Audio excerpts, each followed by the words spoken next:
정부가 일본 원전 오염수 방류 과정 검증에 한국 전문가가 참여하는 문제에 대해서 1차적 자체 결정권은 IAEA 국제원자력기구에 있다고 밝혔습니다. 박구현 국무조정실 1차장은 IAEA가 사무소를 개설하고 방류 검증 전문가를 구성하는 것이기 때문에 참여 결정은 IAEA가 한다고 말했습니다. 오늘은 전국에 가끔 구름이 많이 끼겠고 제주도는 흐리겠습니다. 동해안을 제외한 전국 대부분 지역에 폭염특보가 내려지고 습도가 높습니다. KBS 제1라디오 10시 뉴스를 마칩니다. 아나운서 조항리였습니다. KBS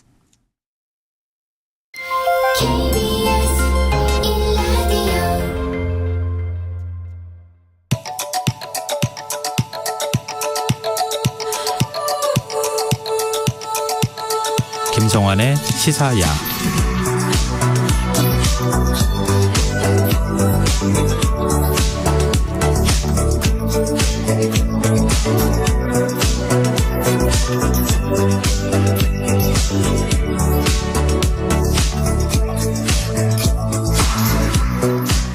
하루의 마무리 오늘도 함께 하시죠. 뉴스캐스터 이현경입니다.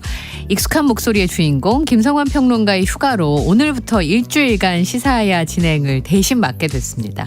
바쁜 하루 놓쳤던 이슈가 있다면 제가 꼼꼼하게 챙겨드리도록 하겠습니다.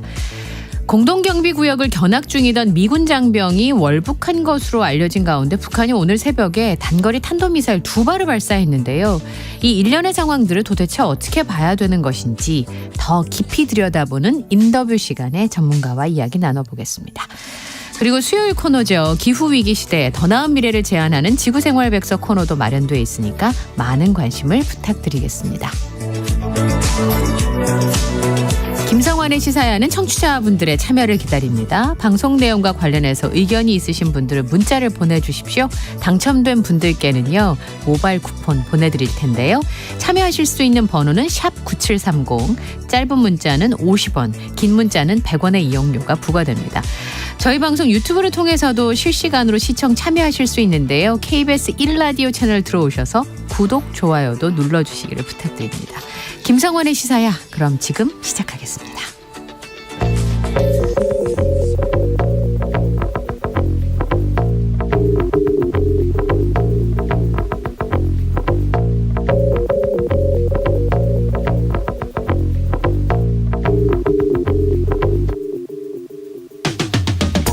내년도 최저임금이 올해보다 2.5% 오른 시간당 9,860원으로 결정됐죠.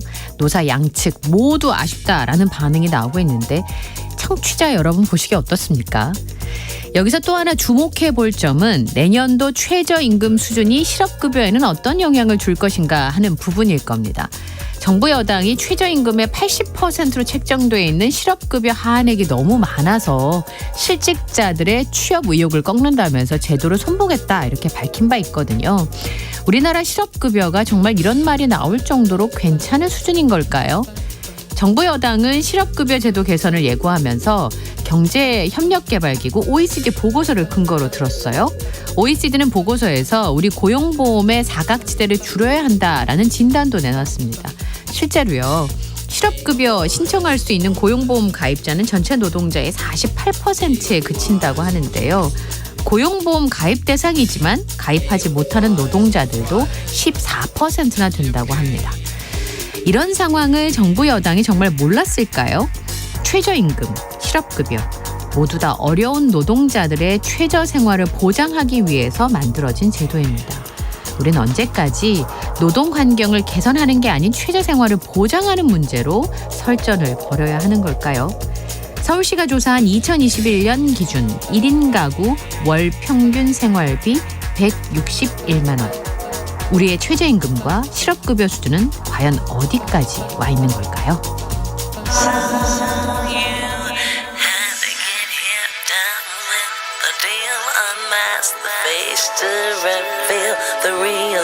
You and your everyday situations, all the unnecessary complications. 오늘 밤 당신 안에 꿈틀거리는 지식충전 본능이 깨어납니다. 여러분의 자유탐구 영역 김성환의 시사야.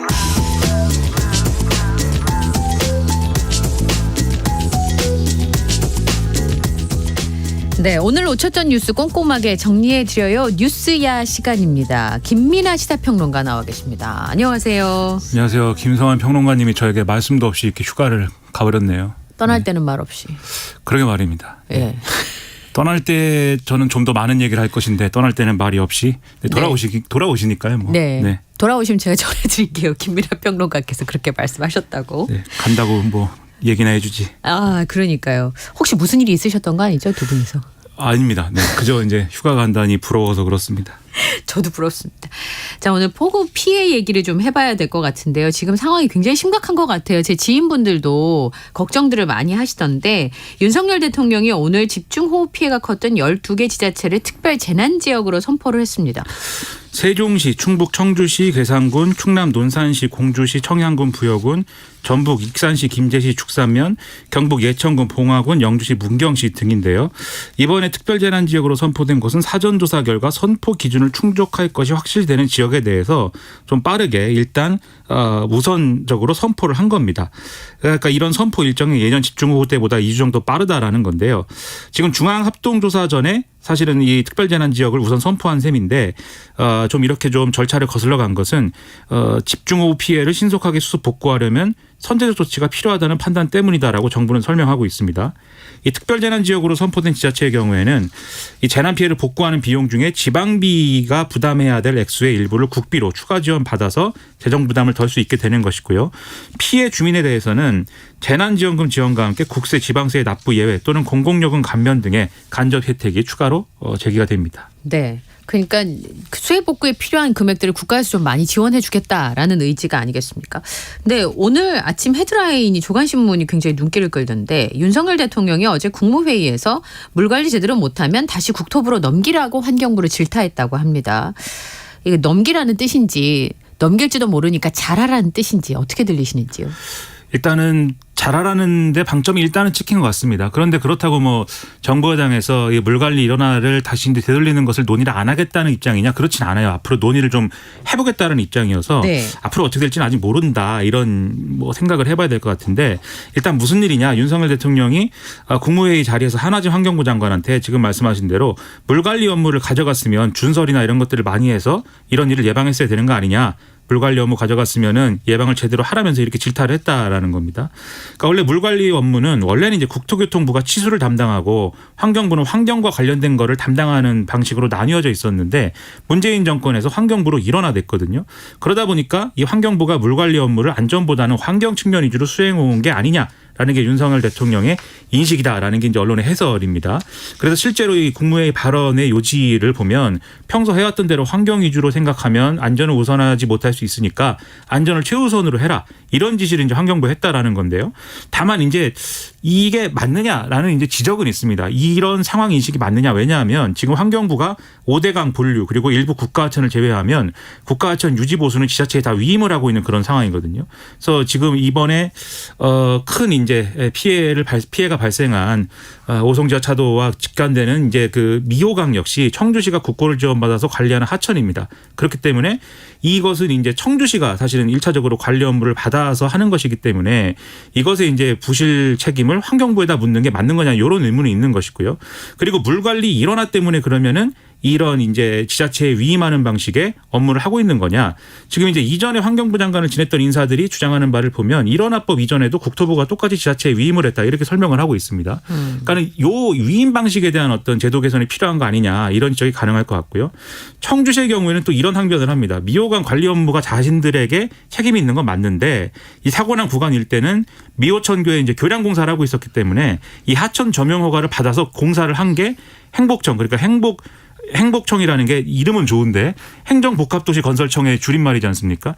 여기 관할이기 때문에 또 거기 책임 아니냐 뭐 이렇게 얘기를 한다는데 이렇게 책임을 돌리고 뭐 이런 것이 먼저 좀 철퇴를 맞아야 되는 일이 아닐까 좀 이런 생각도 들고 여러 가지 얘기가 나오고 있습니다. 예, 보통 그런 거는 이제 기강을 잡는다라고 보통 하잖아요.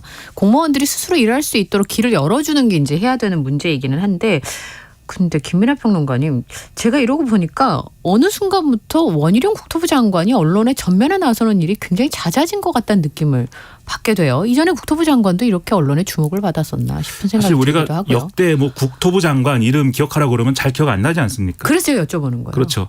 뭐 건교부 장관 이렇게 좀 바꿔서 물어봐도 잘 기억은 안 기억 나요. 안 나요. 그렇죠. 그래서 대부분 이제 좀 장관들이 정치인의 어떤 면모를 가지고 이렇게 전면에 나서고 이런 것들은 사실 과거에는 많지 않았던 어떤 뭐 모습인데 그다음에 예외적이라고 한다면 전 정권에서 뭐 법무부 장관의 사례라든가 이런 것들이 좀 있긴 합니다만 원희룡 장관도 이제 정치인 출신 장관인데다가 나름대로 꿈이 큰 분 아니겠습니까? 지난번에 대선 후보 경선에 나갈 만큼 그 정도의 이제 중량감 있는 인사이고 앞으로 정치적인 꿈을 또 꾸기 때문에 여러모로 전면에 뭐 서울 양평 고속도로 문제도 그렇고 지금 이 문제도 그렇고 뭐 전면에 나서려고 하는 모습으로 보이는데 근데 그러한 이제 모습들이 지금의 사태를 수습하고 제도를 개선하고 이런 데까지 이어지는데 도움이 되는 행보인 것이냐 아니면 다른 추가적인 어떤 논란을 발생시키는 거냐를 현명하게 판단해야 될 것 같아요. 당장 이제 그 사고 현장에서 견인차가 들어와야 되는데 비키지 않았다. 뭐 이런 영상이 뭐 보도가 되고 이래서 논란이 크지 않았습니까? 그게 사실은 이제 여러모로 공무원들의 길을 또 꺾는 일이기도 하고 받지 말아야 될 비판을 또 초래한 일 아니겠습니까? 그런 점에서는 지금의 어떤 태도는 돌아봐야 될 점도 있지 않을까 이런 생각도 듭니다. 여당 내에서 이 수해 참사를 수습하는 과정에서 지난 정부를 탓하는 듯한 발언이 나왔다면서요?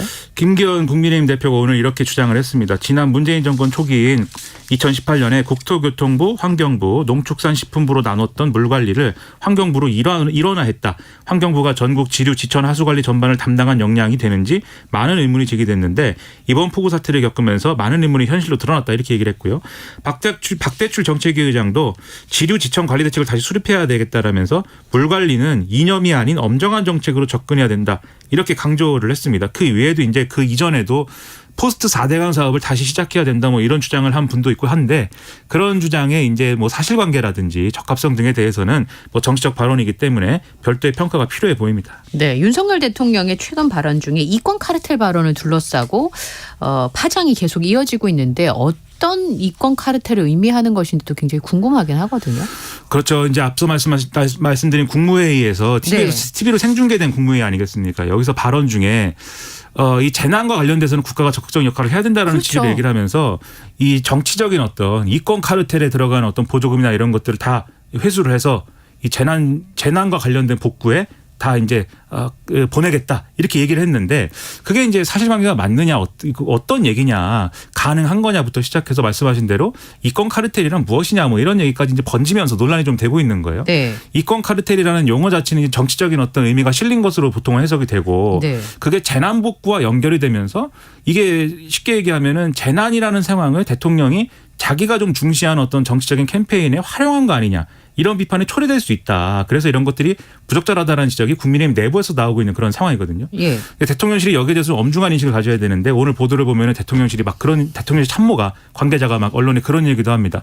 이권 카르텔에는 예를 들면은 4대강 사업이나 이런 걸 반대해서 이러한 이제 하천의 정비를 막은 환경단체 등이 보조금을 받고 이러한 문제를 일으킨 것으로도 해석되는 부분도 있어서 책임을 물어야 된다 뭐 이렇게 얘기를 하는데 그런 발언 때문에 이제 대통령의 어떤 발언의 어떤 정치적 맥락이 이런 게 부각이 되는 거잖아요. 그런 얘기까지 나오고 있으니까 논란이 큰데 그러다 보니까 더불어민주당 이재명 대표의 경우에는 오늘 이권 카르텔을 해체해서 재난지원 방안을 찾겠다고 하는데 그 두 가지 아무 연관이 없는 거 아니냐. 발언을 신중하게 했어야 됐다. 이런 지적도 나오고요. 민주당 최고위원회에서는 대통령이 이렇게 뭐 마음대로 예산을 할 수 있는 게 아니다. 뜬금없는 얘기였고 유체이탈 합법이 아니냐. 뭐 이런 지적들이 이어지는 그런 상황이었습니다. 네. 이 여당의 이제 국민의힘의 이제 윤재욱 원내대표는 좀 다른 얘기를 하는데요. 대통령 발언은 대단히 상식적이고 올바른 지적이다. 올해 아낄 수 있는 것을 아껴서 재해복구와 지원에 사용하고 내후년 예산 확정할 때 그간 방만하게 집행했던 정치적 보조금을 폐지하겠다라는 얘기 아니겠느냐 이렇게 설명하고 있습니다. 글쎄요. 그러니까 이권 카르텔이 무엇을 의미하는지 조금 분명하게 알 수 있었으면 좋겠다라는 생각이 들고요. 그래야 이제 판단을 좀 할 수 있으니까요. 근데 제가 제일 요즘에 관심 있는 부분은 뭐냐면 오송 지하차도 참사의 경우에는 저게 저렇게까지 사고가 날 일인가 싶은 거예요. 막을 수는 없었나. 그러면 이 중대재해처벌법 위반 혐의로 관계기관장들을 유가족들이 고발을 했다고 하는데 최초로 지자체가 중대 시민재해로 이 상황에 대해 제대로 대처하지 못한 것을 인정받을 수 있을 것인가 굉장히 중요한 분수령일 것 같거든요. 그렇습니다. 지금 말씀하신 대로 이 참사 유가족들하고 시민단체가 중대재해처벌법 위반 혐의로 충북도지사, 청주시장, 행복도시 건설청장 등을 경찰에 고발을 했다는 건데요. 그러니까 이게 말씀하신 대로 막을 수 있는 일이었는데 실제로 119 신고라든가 이런 게 들어간 것이고 뭐 이런 좀 범람 위험이나 이런 것들도 예고가 된 것인데 아무도 여기에 대해서 조치를 하지 않았으면서 서로 책임을 떠넘기고 있다. 이런 논리입니다. 근데 말씀하신 대로 법률적인 요건을 짚어봐야 되는데요. 네.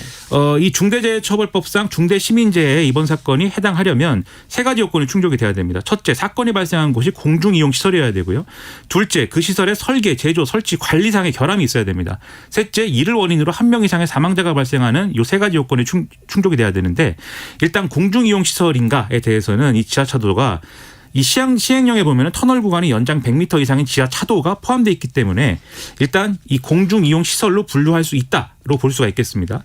그다음에 이번 사고로 14명의 사망자가 공식적으로 집계됐기 때문에 한 명 이상의 이 사망자가 발생해야 된다라는 요건도 충족이 되는 것으로 보이고요. 결국 남은 요건이 오송 지하차도의 설계 관리상의 결함이 있는지 여부일 텐데 이건 앞으로 이제 경찰 조사나 이런 것들을 통해서 밝혀질 내용이기 때문에 이게 앞으로 핵심 쟁점이 되겠다 이런 생각이 듭니다. 네, 이건 좀 지켜봐야 될 것 같고요. 홍준표 대구시장이 주말 골프 논란과 관련돼서 결국 사과를 했다는 건데 사과 안 할지 알았거든요. 그렇죠. 뭐 사과를 할 맥락은 아니었죠. 그동안의 발언과 태도가. 예. 뭐 이 공무원은 주말에 골프 치면 안 되냐 뭐 이런 주장도 하고 네. 국민정서법으로 언제까지 이렇게 권위주의 시대의 그러한 이제 의문을 제기할 것이냐는 주장도 했는데 오늘 사과를 했습니다. 그래서 기자들이 있는 기자실에 와서 주말 일정이고 재난대응 매뉴얼에 위배되는 일도 없었지만 전국적으로 수해가 우려되는 상황에서 부적절했다는 지적 겸허히 받아들인다. 원칙과 사실관계를 바탕으로 당시 상황을 설명하는 과정에서 국민 정서를 충분히 고려하지 못한 점도 송구스럽게 생각한다. 이렇게 얘기를 했는데요. 네. 이렇게 얘기한 배경으로는 뭐 아무래도 지금 이제 윤리위가 소집될 예정이다라는 점에 영향을 미친 거 아니냐라는 전망도 있습니다. 그래서 김기현 대표가 이 논란이 불거진 이후에 즉시 진상조사를 지시를 했고 그리고 윤리위가 소집되는 그런 이 과정인데 이 윤리위에서 홍준표 시장이 그동안 주장했던 거 이 대구시에는 큰 문제가 없었고 그렇기 때문에 대구시장은 주말에 골프를 치는 게 문제가 없다라는 이 얘기가 얼마나 받아들여질지가 미지수다라는 전망이 많이 나왔거든요. 그러니까 윤리위원들 사이에서도 드러난 사실관계만 놓고 보면 부적절한 처신이라는 것을 이제 뭐 부정할 수 없다라는 듯한 기류가 형성이 돼 있기 때문에 여기서 이제 어떻게 결론이 나오느냐에 따라서 이 홍준표 시장의 당적 유무 여부가 달라지는 거 아니겠습니까? 그래서 이제 이런 것을 신경 쓴 거 아니냐 이런 진단들이 나오고요. 그리고 아무래도 이제 과거 사례나 이런 걸 보면은 이 정도까지 당이 움직인다고 할 때는 뭐 용산 대통령실이나 뭐 이쪽에 분위기도 있는 거 아니겠습니까? 그런 것들을 종합적으로 고려한 게 아닐까 이런 해석이 나옵니다. 그럼 사과를 했으니까 그러면 뭐 이게 반영이 되는 거냐? 오늘 유상범 수석 대변인이 뭐 윤리 관계자는 아니지만 윤리에 대해서 상당히 잘 알고 있고 상당히 영향력이 있는 것 같아요. 이분이. 유상범 의원이 얘기를 했는데 사과했기 때문에 윤리가 판단에 어느 정도 참작은 할 수 있다고 생각한다. 라고 얘기를 해서 뭐 정상 참작을 하려는 것 같다 이런 생각이 좀 듭니다. 네. 16기 쳐드려 죄송하다. 처음에 그렇게 얘기를 했으면 좋지 않았을까? 그렇죠. 예, 경남도지사 때 태풍 왔을 때도 요 비슷한 일들이 있었던 걸로 제가 기억이 되거든요. 처음도 아니고 겪어본 일도 다 있는데 왜 그렇게 고집을 피웠을까라는 점에 대해서는 의문이 남는 것이죠. 그러니까 정치인들이 최소한만 하려고 하지 말고 최대한 내가 할 수 있는 일에 대해서 고민을 좀 해봤으면 좋겠다는 생각이 좀 듭니다. 중앙선거관리위원회 신임 사무총장 후보로 김용빈 사법연수원장을 내정한 것으로 알려졌는데 이분이 윤석열 대통령의 대학 동기라면서요? 그렇습니다. 관련이 있나요? 그렇습니다. 판사 출신이고 네. 뭐 30여 년간 판사로 재직 중인 그런 상황인데 윤석열 대통령의 서울대 법대 79학번 동기다라는 점이 좀 논란이 되고 있는 상황입니다. 네. 그러니까 이게 중앙선거관리위원회가 원래는 사무총장을 내부 인사를 승진시키는 방식으로 이제 지금까지 임명해 왔는데 지난번에 논란이 있은 이후에 외부에 개방하기로 하지 않았습니까? 네. 그래서 이제 이 내정한 인사가 외부 인사인데 하필이면 윤석열 대통령과 서울대 법대 동기고 또 일부 법조계 주장에 의하면 굉장히 가까운 사이다라는 주장도 있습니다. 그래서 이게 논란이 되고 있는데 예를 들면 민주당 같은 경우에는 이렇게 윤석열 대통령과 가까운 사람을 선관위 사무총장에 임명하면 중립적 선거관리가 되겠는가. 윤석열 정부의 선관위 장악 시도다 이렇게 주장을 했고요. 그다음에 새로운 당 준비, 그러니까 금태섭 전 의원이 주도하는 네. 이 이제 단체도 논평을 냈습니다. 그래서 외부 인사를 통해서 선관위의 개혁을 도모하겠다는 것은 환영할 만하지만 그런 적임자가 굳이 윤석열 대통령 법대 동기밖에 없느냐에 대해서는 고개를 갸웃할 수밖에 없다. 내정자에 대한 철회를 촉구한다 이렇게 주장을 하고 있어서 뭐 귀추가 또 주목이 됩니다. 예. 자, 지금 여러분께서는 KBS 1라디오 김성환의 시사야와 함께하고 계신데요. 저는 휴가를 가신 김성환 평론가를 대신해서 시사야를 진행하고 있는 뉴스캐스터 이현경입니다. 최저임금 얘기를 좀 해봐야 되는데 10,000원 넘을 줄 알았는데 9,860원으로 결정이 됐습니다. 올해보다 2.49% 오른 9,860원으로 결정이 됐고 월 환산액은 209시간 노동 기준 206만 740원입니다.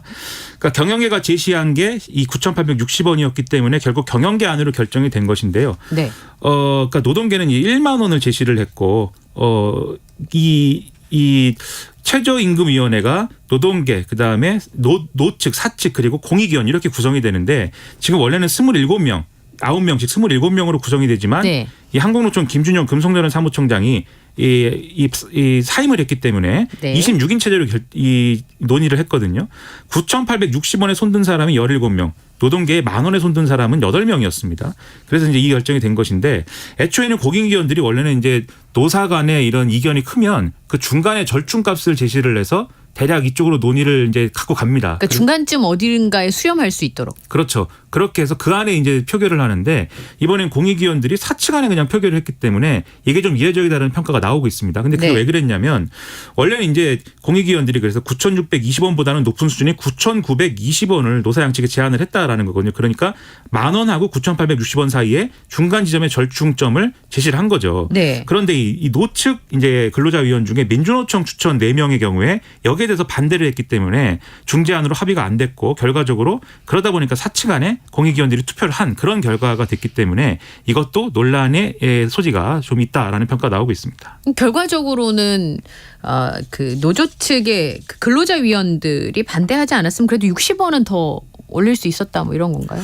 만약에 이제 이 공익위원 안대로 투표를 했으면 그렇게 될 수 있었던 거겠죠. 그래서 이제 노동계 내부에서도 노동계도 이제 소위 말하는 온건파, 강경파가 있지 않습니까? 있겠죠. 온건파에 아마 해당하는 뭐 그런 분들의 입장에서는 아니 이것은 실리를 찾아야 되는데 이 60원이라도 더 이제 확보하는 것이 저임금 노동자들에게는 또 큰 도움이 될 수 있는데 이것에 대해서 무책임했던 거 아니냐 뭐 이런 주장을 하고 있는 그런 상황으로 보도가 되고 있습니다. 양쪽 다 반발이 굉장히 심하던데요.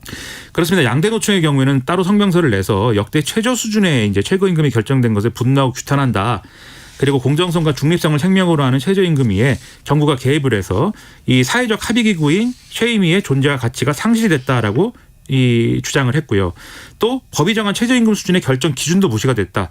정부가 발표한 통계 자료 또 비혼 단신 생계비에도 턱없이 미치지 못하는 데다가 산입범위 지난 정권에서 산입범위를 확대하는 계약안이 이루어졌기 때문에 실질임금 하락이 지속되는 상황 이것도 반영이 되지 않아서 소득 불평등은 더 가속화될 수 있다. 이런 우려를 표명을 했습니다. 경제단체들의 경우에는 지금 글로벌 경기 침체로 중소기업 그리고 자영업자들이 어려움을 겪고 있는 가운데 업종별 차등 적용 이런 좀 대안을 결정했어야 될 필요성이 있는데 지금 그러한 논의가 이루어지지 않은 거에 대해서 여러모로 유감을 표시하고 있습니다. 네. 후쿠시마 원전 오염수 방류 얘기를 좀 해보겠습니다. 8월쯤 방류할 수도 있다. 뭐 이런 예측 보도들이 나오고 있던데요. 지금 일본에도 비가 많이 왔을 거 아니에요.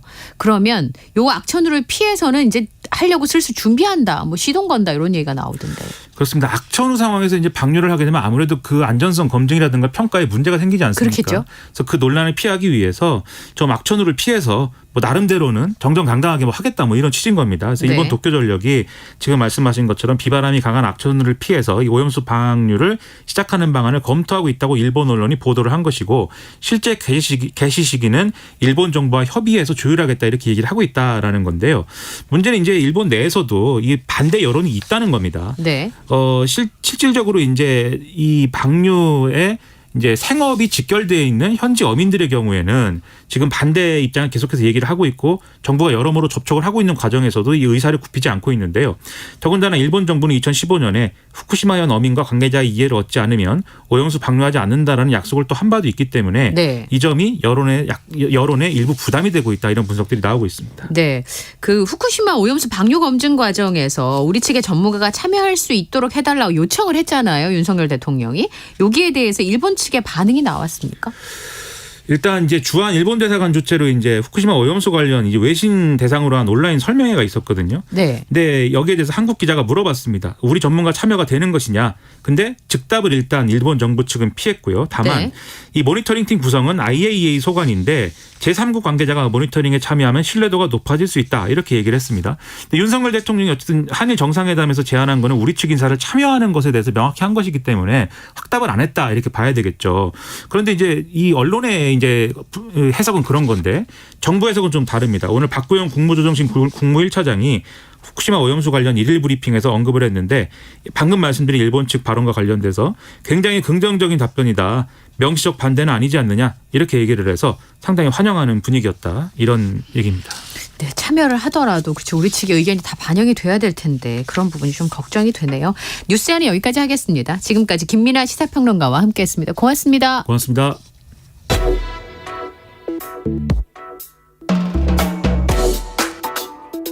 더 나은 내일을 준비하는 시간 KBS 1라디오 김성환의 시사야. 네, 어제 공동경비구역을 견학 중이던 미군 장병 한 명이 월북했습니다. 이 사건과 관련돼서 북한은 특별한 입장이나 반응은 없었고요. 대답은 이렇게 나왔습니다. 오늘 새벽에 단거리 탄도미사일 2발을 발사하면서 도발을 이어가는 것으로 답을 했는데요. 미군 장병이 월북하고 난 다음에 북한이 갑자기 도발한 이유는 무엇인가? 그러면 이번 사건을 계기로 북한과 미국이 대화를 하지 않을 수 있는 방법이 없게 되는 거 아닌가 싶은 생각이 드는데요. 북미 간의 대화는 재개될 수 있을 것인지 이호령 한국국방연구원 안보전략연구센터장 연결해서 얘기를 나눠보겠습니다. 센터장님 나와 계십니까? 네. 네, 여러 월북 사례가 있었습니다만 이렇게 공동경비구역을 견학하다가 월북한 건 또 처음인데요. 의도적인 월북이라고 봐야 될까요? 네, 그렇죠. 트레버스 킹이라는 20대 초반의 그 이등병이 그 폭행 혐의로 체포됐다가 최근 한국 감옥에서 풀려서 추가 징계를 받기 위해서 텍사스주의 포트블리스로 이송될 예정인데 공항에서 도주해서 JSA 견학에 참여했다가 자진해서 월북한 거죠. 그래서 주한미군 공보실장도 이 해당 병사가 고의로 허가 없이 군사 분계선을 넘어 북한에 들어갔다라고 발표를 했습니다. 네, 근데 북한이 아무 얘기도 안 하고 있는데 왜 그런 걸까요? 지금 일단 그 월북한 이 병사에 대한 그 심의 단계, 조사 단계가 필요하겠죠. 그래서 이거 관련된 거를 충분히 하고 또 한국과 미국의 반응 이런 거를 좀 종합적으로 본 뒤에 좀 발표가 있겠죠. 과거에는 보통 이게 이제 북한의 체제 선전용으로 사용되기도 했었잖아요. 이번에도 그럴 네네. 가능성이 좀 높지 않을까요?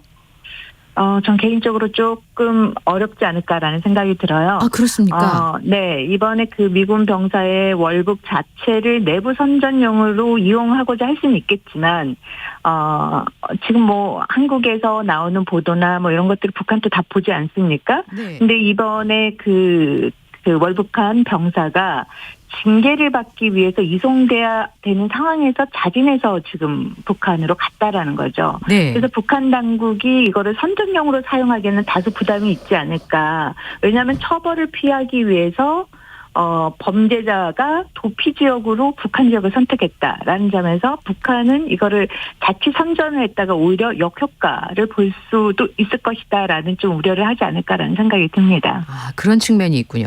한미가 제1차 핵협의그룹 NCG 회의를 개최하고 미국의 전략 핵잠수함이 42년 만에 우리나라에 기항하지 않았습니까? 그날 이 네. 월북 사건이 발생을 했는데요. 대북 압박 수위를 지금 높이고 있는 가운데 사건이 발생을 했는데 뭐 의미가 있다고 해석할 수 있을까요?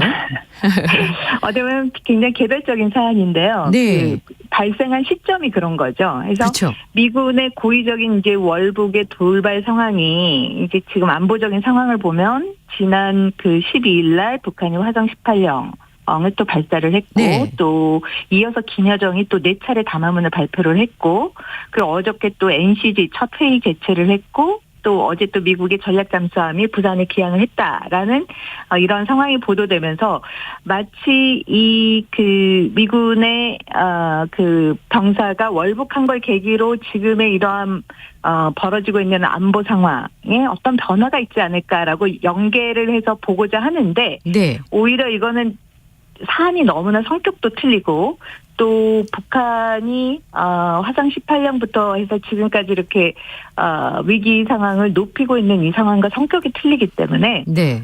두 개를 연계를 시켜서 보기에는 조금 다소 문제가 있지 않나라는 생각이 듭니다. 네.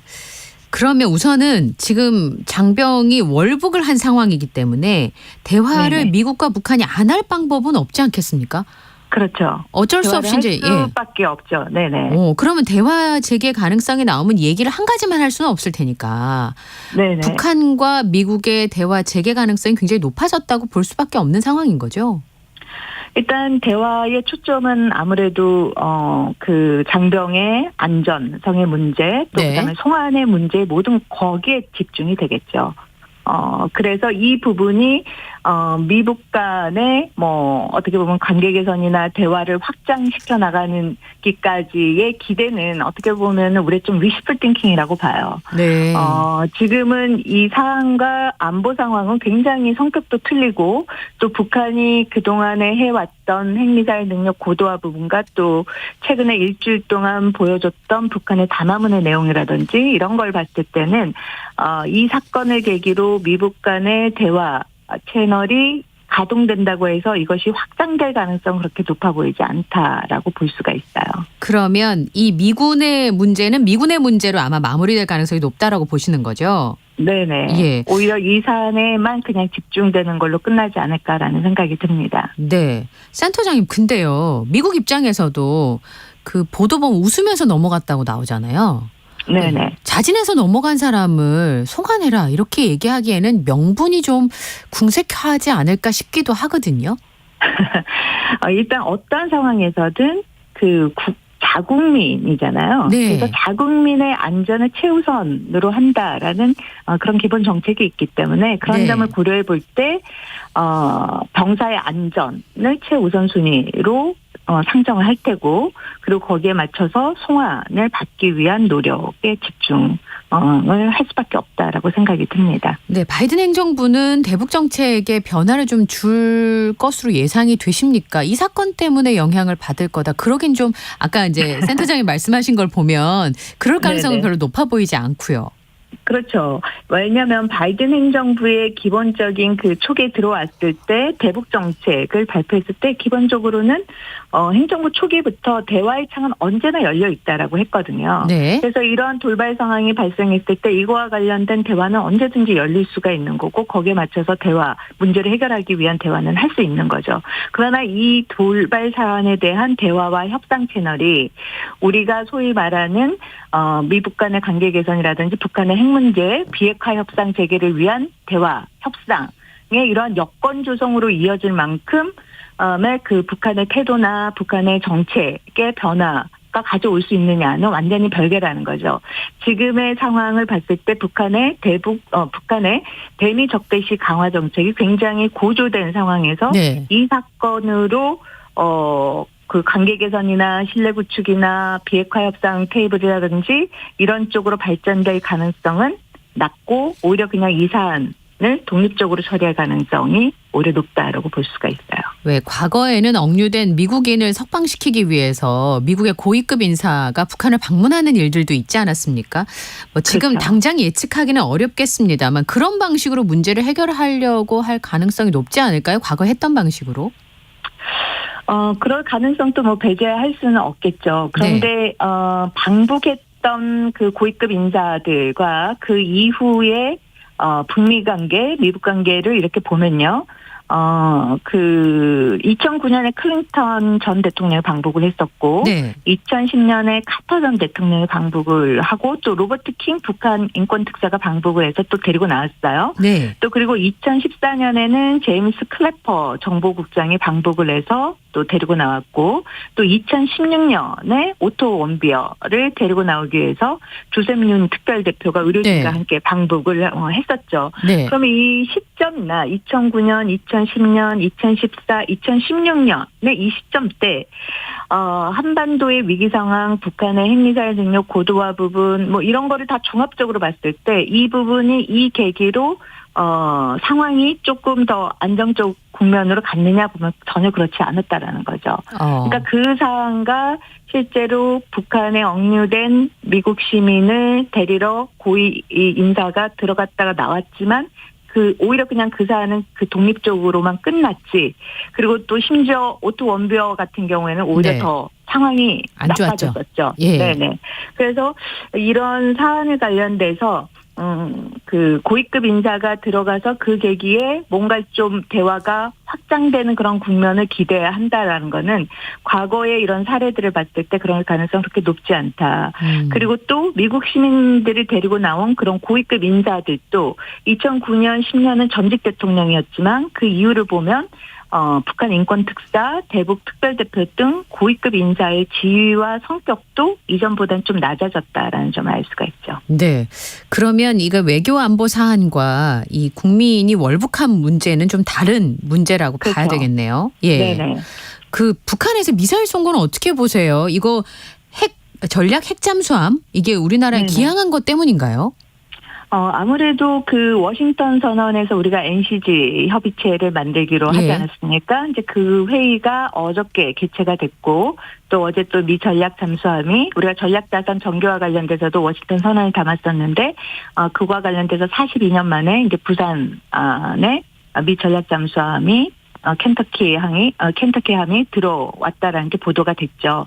그러면 북한의 그런 핵미사일 능력과 관련된 우리의 억지 부분, 그다음에 대응태세 강화 부분을 부각시킨 거에 대한 어떻게 보면 북한이 대응적 측면에서 오늘은 그 단거리 미사일 2발을 쐈다라고 볼 수가 있겠죠. 네.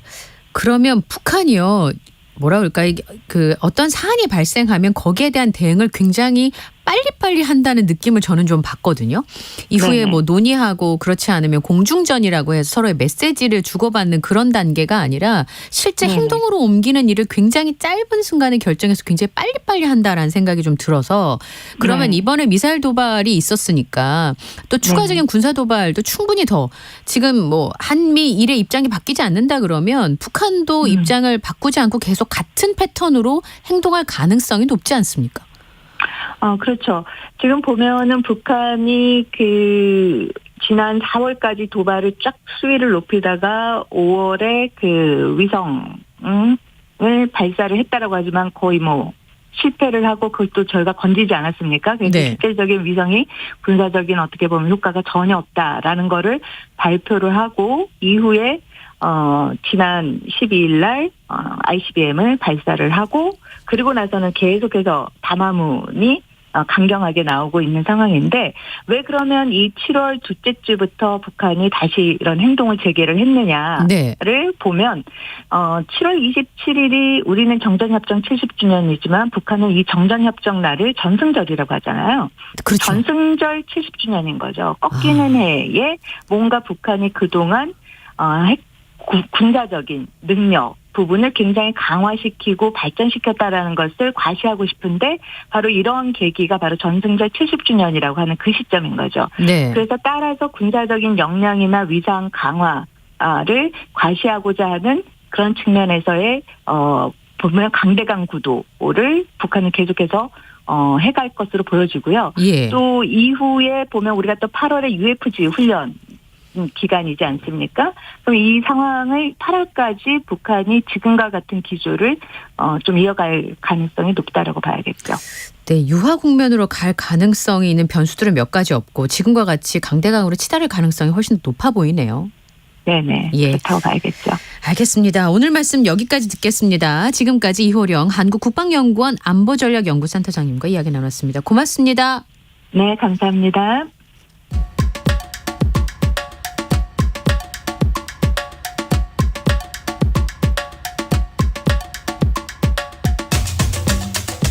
우리는 인류세에 살고 있다. 노벨 화학상 수상자인 파울 크루첸이 한 말이라고 하는데요. 저는 방송 준비하면서 처음 들었는데 청취자 여러분 혹시 인류세란 말을 들어보신 적이 있으십니까? 우리가 절대 놓치지 말아야 할 환경 이슈를 살펴보는 시간이죠. 사단법인 넥스트 윤지로 수석과 이야기 나누겠습니다. 어서 오십시오. 네, 안녕하세요. 우산을 안 들고 다닌 지가 이제 며칠 안 됐죠. 네. 그리고 아직까지 폭우 피해가 너무 대단해가지고 걱정스러운데 그러다 보니까 지금 이제 윤지루 수석이 말씀해 주신 환경 이슈에 대해서 관심들이 굉장히 높아지는 것 네. 같아요. 체감하니까. 네네. 예. 자, 오늘은 인류세에 대해서 얘기해 주신다고 하는데 네. 너무 모르는 내용이라서 네. 왜 인류세를 얘기하겠다고 결정하셨는지 그 말씀을 좀 듣고 싶습니다. 저는 사실 인류세란 용어를 이게 꼭 전문 분야가 아니라 되게 일상적으로 많이 쓴다라고 저는 생각을 했어요. 근데 아까 그 소개 멘트에서 처음 들으셨다고 해가지고 네, 전 처음 들었습니다. 그 당황했는데 예. 제가 오늘 이 주제를 갖고 온 이유가 이제 인류세를 그동안 이제 인류세라는 건 우리가 이제 지질 연대를 막 구분을 하잖아요. 뭐 네. 중생대, 신생대 이런 거 구분을 할 때 이제 새로운 인류세라는 걸 우리가 넣자라고 해서 이제 그 작업이 계속 진행이 돼 왔었어요. 그러다가 지난주 바로 일주일 전에 그 인류세를 확정짓기 위한 하나의 그 단계 중에 굉장히 중요한 전 단계, 바로 직전 단계라고 볼 수 있는 그 대표적인 지층을 결정한 작업이 지난주에 있었습니다. 그래서 지층, 여기가 인류세의 표본이다라고 하는 곳이 결정이 됐거든요. 그래서 오늘 이제 이 이야기를 들고 왔습니다. 네. 뭐 지구에 인류가 살고 있는 기간 동안 네. 여러 가지 변화가 있었을 거잖아요. 네. 그 이름을 붙여줄 때는 이전과 다른 확연한 무언가가 있을 때 그런 거를 바꾸자라고 결정을 하는 건데 네, 맞습니다. 그런 변화가 좀 있었던 것 같아요. 왜냐하면 인류세란 말이 아까 말씀하신 거 잠깐 들어보니까 최근에 굉장히 부각된 단어인 것 같은데 네. 개념을 정해야 하는 게 학자들은 제일 어렵던데요. 그렇죠. 이제 이게 그냥 단순히 누가 이렇게 그냥 어떤 기사에서 기자가 그냥 표현하려고 인류세란 단어를 이제 등장시킨 건 아니고 이게 굉장히 진짜 그 아까도 말씀하신 그 노벨 화학상 수상자인 네. 파울 크리천이라는 사람이 이제 이거를 도입을 한 거예요. 근데 이게 왜 나왔느냐? 일단은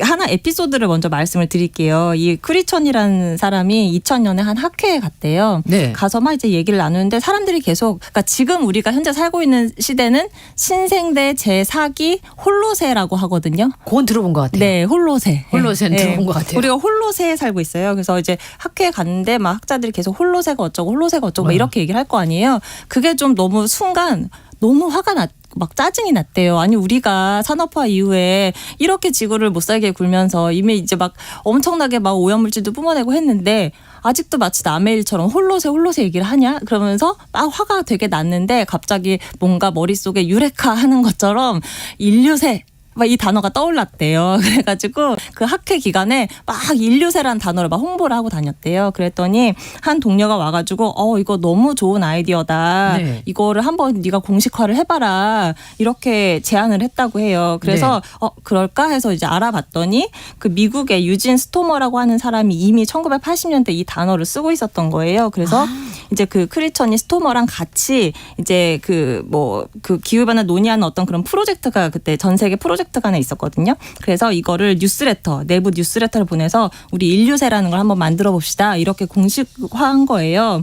근데 이제 그 관심이 이제 오래 가지 못했어요. 처음에 사람들이 그래 막 이렇게 하다가 또 관심이 금방 식어서 이 사람이 안 되겠다 해가지고 이 사람이 이제 그 어떤 사람이냐 크리천이 누구냐면 그 오존층 파괴 막 이런 거 있잖아요. 그거 연구해서 그 노벨상 탄 사람이거든요. 그래서 굉장히 지명도가 있는 석학인 거예요. 그래서 이 사람이 이제 다시 정색하고서 인류세가 왜 필요하고 막 이런 거를 이제 막 네이처지에 싣게 됩니다. 그러면서 이제 논의가 수면 위로 올라오면서 이제 학술적으로 그럼 이거 어떻게 정의해 갈 것인가 이런 논의가 시작됐던 거죠.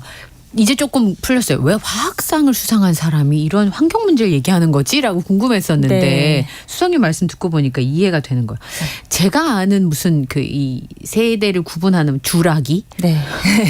그 정도. 네. 예. 아까 홀로센 제가 들어본 것 같고요. 네. 그러면 지구를 어떻게 나눠요? 지구를요.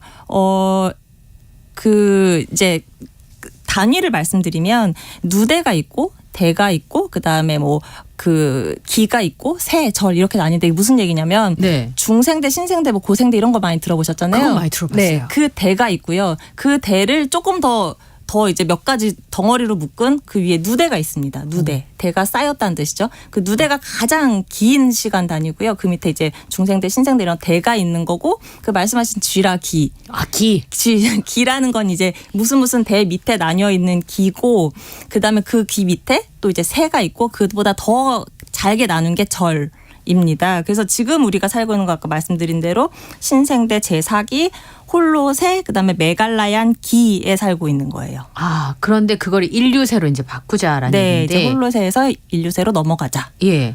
메갈라얀기요? 네, 그건 또 뭐 하는 기입니까? 아, 메갈라얀이라는 거는 인도의 그 동북부 지역에 지명에서 따왔다. 거기에 이제 이 메갈라얀기를 대표할 만한 지층이 거기 있거든요. 그래서 거기에 지명을 따온 겁니다. 예. 그 홀로세는 그럼 언제부터 시작된 거예요? 그렇죠. 이제 이 홀로세라는 게 홀로세가 아니라 홀로세요. 인류세 예, 말고. 예. 네. 홀로세라는 거는 한 1170년 전에 시작된 건데요.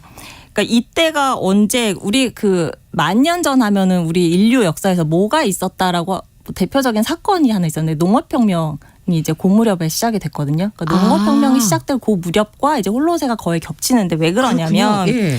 이제 그 홀로세 바로 직전이 어떤 시기였냐면 거의 뭐 갑자기 지구 온도가 막 6, 7도 뚝 떨어진 영거 드라이아스라고 하는 굉장히 추운 시기가 있었어요. 그래서 그때 왜 그런 얘기 들어보셨죠? 베링해도 사실 육지로 연결돼 있고 한국과 일본도 사실 땅으로 네네, 왔다 갔다. 네. 그게 이제 그 시기였던 거예요. 다 이제 꽁꽁 얼어붙어 있던 빙기였는데 네. 이제 그게 이제 다시 온도가 오르면서 이제 얼음이 다 이제 지금 우리가 아는 것처럼 극지방에 남게 되고 그러면서 이제 홀로세가 시작된 거예요. 근데 이게 이제 우리한테는 그런 게 되게 익숙하지만 우리 인류 조상부터는 그 시기를 처음 맛본 시기인 거예요. 처음으로 이제 온화한 지구를 맛보게 된 거죠. 그래서 이제 뭐 10,000년 전에 농업혁명이 시작된 게 우연이 아니라 그런 기후 조건이 달라져서 그랬던 거다. 이렇게 한 거죠. 네. 네. 유명한 속하게 뭐 하자 그런다고 되는 거 아니라고 그러시잖아요. 네. 뭐 근거가 좀 있는 거죠. 그렇게 이제 대를 구분하고 네. 세를 구분하자고 할 때는 이유가 있는 거 아니겠습니까? 네, 이유가 있습니다. 이제 그만큼 우리가 산업화 이후에 지구에 남긴 흔적이 너무 강하다라는 건데 그래서 사실은 그 크리천이 인류세를 쓰자라고 하면서 그다음부터 이제 진짜로 진지한 논의가 되기 시작했는데 말씀하신 대로 누가 석하게 그냥 주장한다고 할 수는 없는 거잖아요. 뭔가 이제 기준이 필요하고 그다음에 그거에 맞는 뭔가 진짜 보이는 증거가 필요한데 그래서 처음 논의됐던 건 이제 그럼 시작을 뭘로 볼 거냐 이게 이제 중요하게 논의가 됐어요. 그래서 얘기가 많이 나왔습니다. 아예 그냥 우리 10,000년 전 그때 막 농업 활동하고 그때부터 그냥 거슬러 올라가서 그때부터 인류세라고 하자라고 한 의견도 있었고 아니면 뭐 신대륙의 발견을 기점으로 하자라는 의견도 있었고 그리고 크리천 같은 사람은 산업혁명이 일어난 18세기를 시작으로 하자라고 하기도 했고 조금 더 가까운 1950년대쯤으로 하자 이런 의견도 있었는데 이 이제 그 인류세라는 걸 이제 논의하기 위한 그 워킹 그룹이 2009년에 발족이 됐는데 19년의 회의를 통해서 20세기 중반 그러니까 1950년을 인류세의 시작으로 하자 이렇게 결정이 됐습니다. 윤수성님 지금 얘기하실 때 산업혁명 얘기 되게 많이 하셨거든요. 네. 산업화가 진행이 되면서 인류에 굉장히 많은 여러 가지 흔적을 남겼다고 얘기하셨는데 네. 1950년대면 너무 가까운 거 아니에요? 그 18세기 뭐 이렇게 얘기해야 되는 거 아닙니까? 그렇죠. 저도 약간 그렇게 생각을 했는데 네. 이게 생각을 해보면 어쨌든 간에 우리가 그 지질 시대를 구분한다는 건 지층에서 뭔가 발견이 되고 뭔가 달라져야 되잖아요. 땅에 그 흔적들이 남으니까.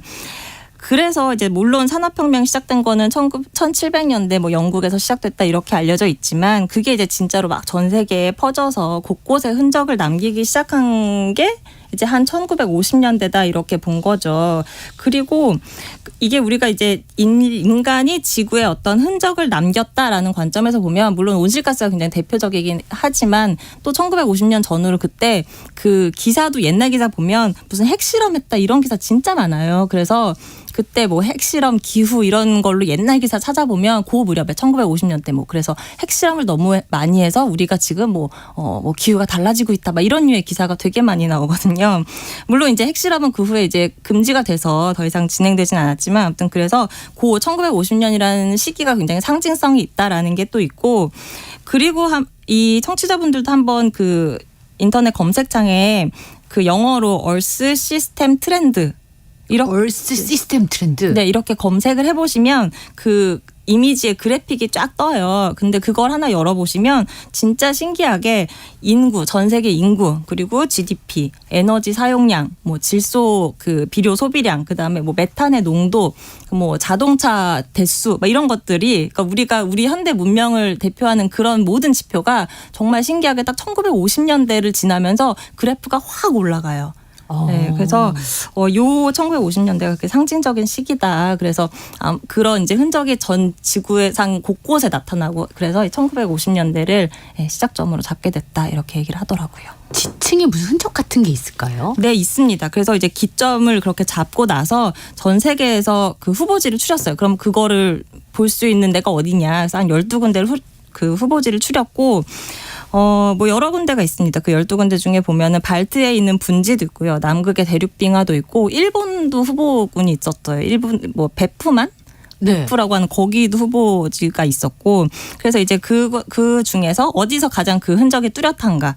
그 1950년대 진짜 그런 그때부터 뭔가 지층에서 다른 게 발견이 되냐. 예를 들면은 뭐 방사성 물질 같은 네. 거 있잖아요. 우리 왜 요새 후쿠시마 오염수 얘기하면서 많이 나오는 뭐 탄소 14라든가 네. 세슘 137 이런 것들이 나오느냐. 그리고 석탄 발전을 하면 막 비산재나 막 검댕 이런 게 있을 거 아니에요. 그런 것들이 발견되는지, 뭐 플라스틱, DDT, 살충제 있잖아요. 이런 것들이 검출되는지 이런 것들을 다 이제 조사를 해서 여기에 가장 잘 들어맞는 곳을 지난주에 바로 그 작업을 했던 거죠. 그래서 워킹그룹에 속한 지질학자들이 투표를 해서 캐나다에 있는 크로퍼드 호수를 이제 인류세 대표 지층이다 이렇게 이제 선정을 했습니다. 여기서 봤더니 그 핵무기 실험 흔적이 나왔고 그리고 뭐 이제 화력 발전소에서 나온 어떤 탄소 입자들이 여기 나왔고 또 뭐 나무 꽃가루 같은 것도 이렇게 발견이 되는데 그걸 좀 자세히 보니까 기후 변화로 인한 어떤 종 변화 이런 것도 읽히고 그랬다 이렇게 설명을 하더라고요. 지우개 있으면 좀 지웠으면 좋겠는데요. 네, 지금의 인류세를 대표하는 게 방사성 물질, 네. 비산된 거 뭐.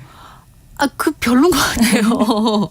네. 네, 맞습니다. 근데 이게 이제 진지하게 받아들여야 되는 게 예. 이제 인류세를 나온 게 진짜로 무슨 그냥 어떤 경종을 울리자라는 차원을 지나서 이게 진짜 우리의 활동이 인간 활동이 정말 지구에 심대한 변화를 일으켰다라는 측면에서 정말 진지하게 나왔던 이야기이기 때문에 그리고 실제로 그래? 그럼 진짜 증거 있어? 라고 했는데 그래 캐나다 여기 호수 여기 나왔잖아. 이렇게 했던 게 지금까지 이야기거든요.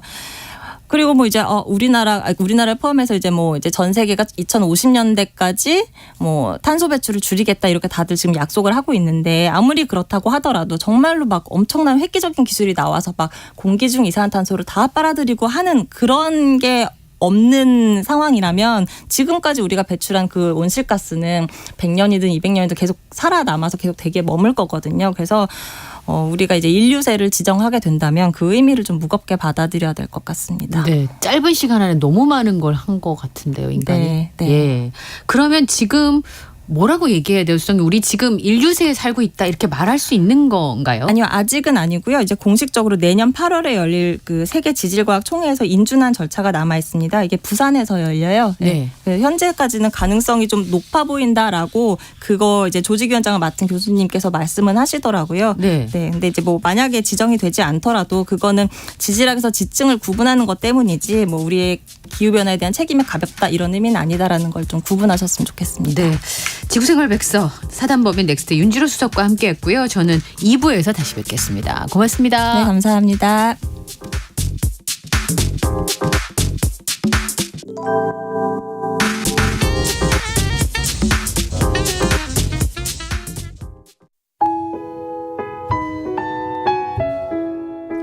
청취자 여러분, 위기가정을 찾아주세요.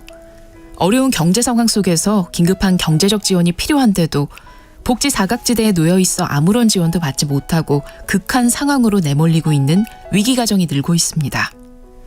KBS 강태원 복지재단에서는 사회안전망에서 벗어나 위기에 처해 있는 가정을 발굴해 긴급 지원하는 사업을 진행합니다.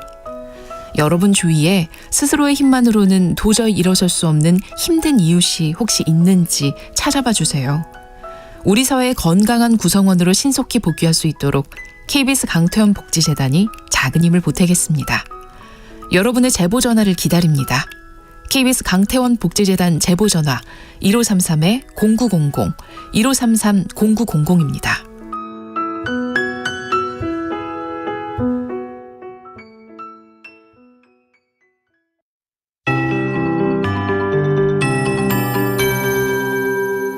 KBS 58분 날씨. 내일은 전국이 가끔 구름 많겠고 제주도는 흐리겠습니다. 아침까지 경기 내륙과 강원 내륙 산지, 충북 북부와 경상권 내륙을 중심으로 가시거리 200m 미만의 짙은 안개가 끼겠습니다. 교통안전에 유의하시기 바랍니다. 제주도 산지에 5에서 20mm의 비가 가끔 내리겠습니다. 오후부터 저녁 사이 강원 내륙 산지와 광주 전라 내륙, 경북 북부 내륙과 경남 내륙은 대기 불안정으로 돌풍과 벼락을 동반한 5에서 최대 40mm의 소나기 오는 곳 있겠습니다.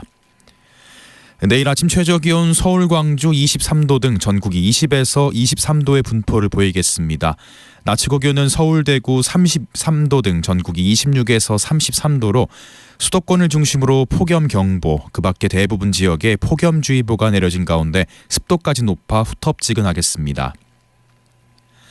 내일 전국의 미세먼지 농도 전 권역이 좋음에서 보통으로 예상되고 인천은 오전에 나쁨 수준 보이겠습니다. 당분간 대부분 해상에 안개가 끼겠습니다. 항해나 조업하는 선박은 안전사고 발생하지 않도록 조심하시기 바랍니다. 주말부터 전국에 다시 장맛비가 내릴 전망입니다. 서울의 현재 기온 26.2도, 습도 78%, KBS 58분 날씨 박성준입니다.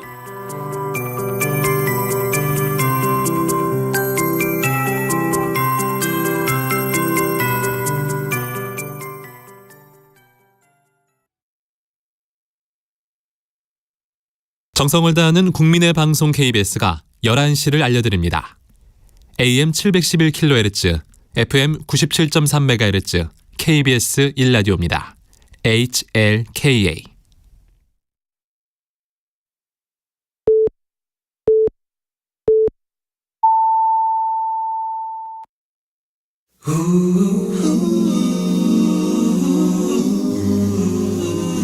이 밤 그냥 보내긴 아쉬우니까요. 당신의 하루의 끝까지 야무지게 채워드립니다. 당신의 지식 충전소 김성환의 시사야.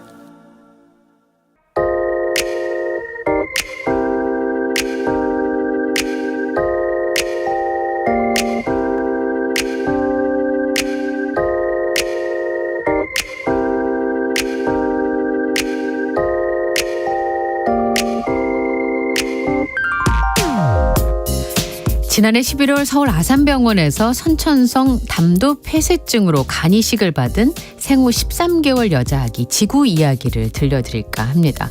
그 당시 코로나 때문에 병원의 면회가 제한돼 있어서 지구 어머니가 딸인 지구의 모습을 보기가 어려웠다고 합니다. 그래서 병원에서 이런 안타까운 보호자들을 위해서 휴대전화 공기계를 하나 입원실에 넣어주면 그 휴대전화의 앱을 통해서 아이의 모습을 엄마가 볼 수 있도록 배려해줬습니다.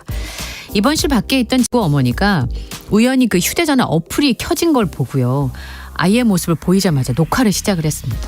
그런데 갑자기 영상 속에서 들려온 목소리에 지구 어머니는 눈물을 참을 수가 없었습니다.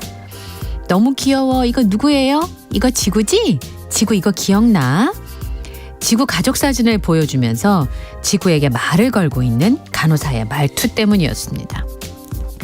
아구 이뻐, 아구 이뻐, 지구 너무 이쁘다. 그러면서 수십 번 사랑한다 라고 말하는 간호사의 목소리. 지구 어머니는 정말 그 모습을 보고 많이 우셨다고 합니다.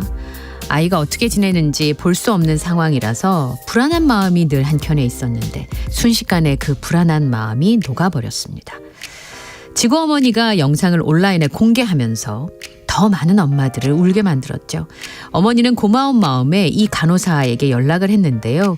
돌아온 답변이 할 일을 했을 뿐이다. 다른 의료진들도 그렇게 똑같이 아이들을 대해주신다라는 거였습니다. 수십 번도 넘게 사랑해를 듣고 입원해 있던 지구는 이제 간 이식 수술이 끝나고 건강을 되찾아서 걷고 뛰어다니게 됐습니다. 할 일을 했을 뿐인데 말이죠. 궁평 지하차도를 지나던 화물차 운전자 유병조 씨는 물이 들어차는 순간 유리창을 깨고 탈출했습니다. 그리고 트럭의 지붕 위에 올라와 보니 사이드 미러를 붙잡고 있던 여성이 눈에 들어왔습니다. 힘을 다해서 트럭의 지붕으로 끌어올렸고 그 여성은 심지어 본인이 힘이 없으니까 손을 놓으라고 했지만 유병조 씨는 포기하지 않았고 생명을 구할 수 있었습니다.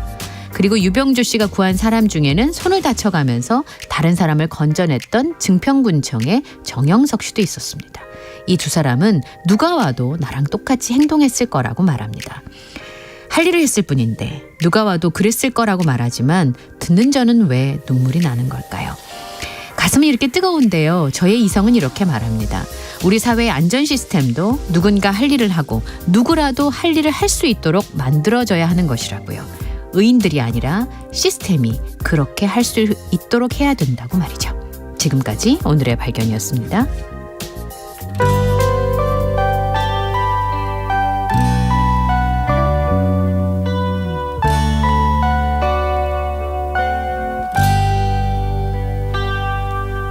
너의 그 한마디 말도 그 웃음도 나에겐 커다란 의미 너의 그 작은 눈빛도 쓸쓸한 뒷모습도 나에겐 힘겨운 약속 너의 모든 것은 내게로 와 풀리지 않는 수수께끼가 되네 슬픔은 간이 여겨 코스모스로 피고 스쳐 불어온 넌 향긋한 바람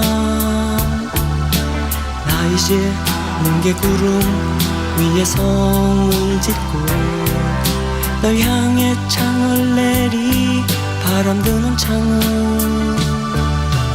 너의 그 한마디 말도 그 웃음도 나에겐 커다란 의미 너의 그 작은 눈빛도 쓸쓸한 뒷모습도 나에겐 힘겨운 약속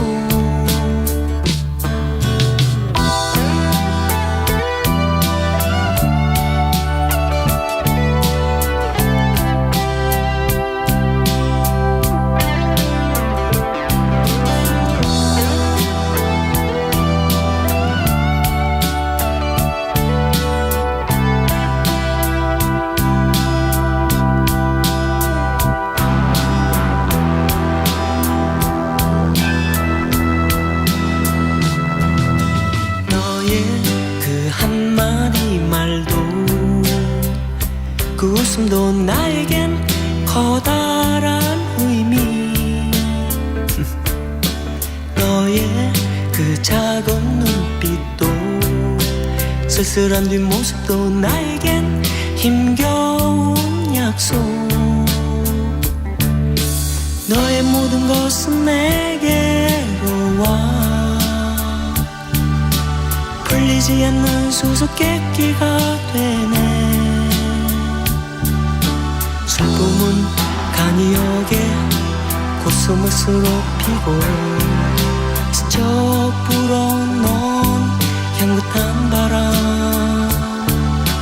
나 이제 뭉게구름 위에 성을 짓고 널 향해 창을 내리 바람 드는 창을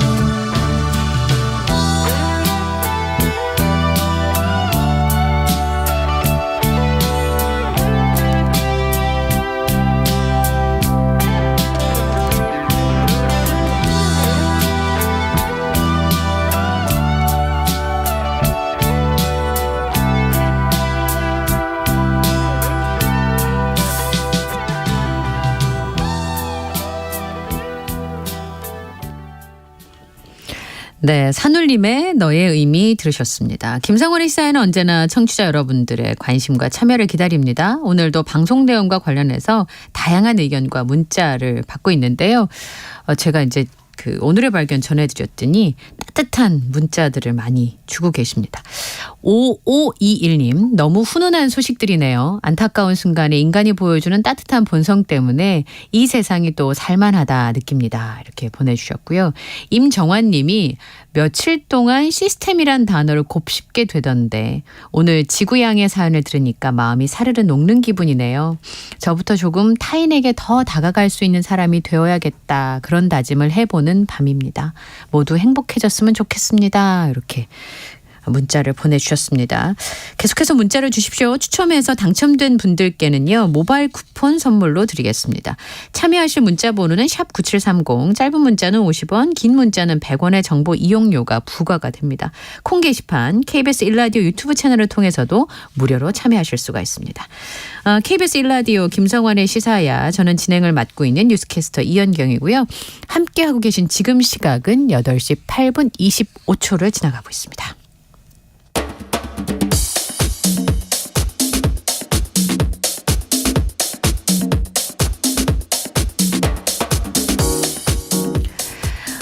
오늘 일어난 세상 곳곳의 소식들 당일 배송으로 전해드립니다. 밤참 뉴스, 오늘부터 일주일간 박영식 시사평론가와 함께하겠습니다. 어서 오십시오. 네, 안녕하세요. 반갑습니다. 오랜만입니다. 네, 오랜만에 뵙겠습니다.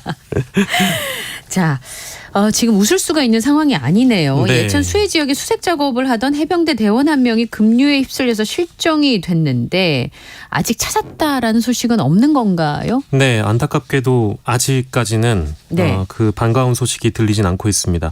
말씀 주신 대로 오늘 오전 9시 3분쯤에 경북 예천군 보문면 미호리 내성천 보문교 일도에서 실종자 수색 작업을 해병대 1사단 포병대대가 했는데요. 이쪽에 소속된 채모 일병이 급류에 휩쓸렸고 실종이 됐습니다.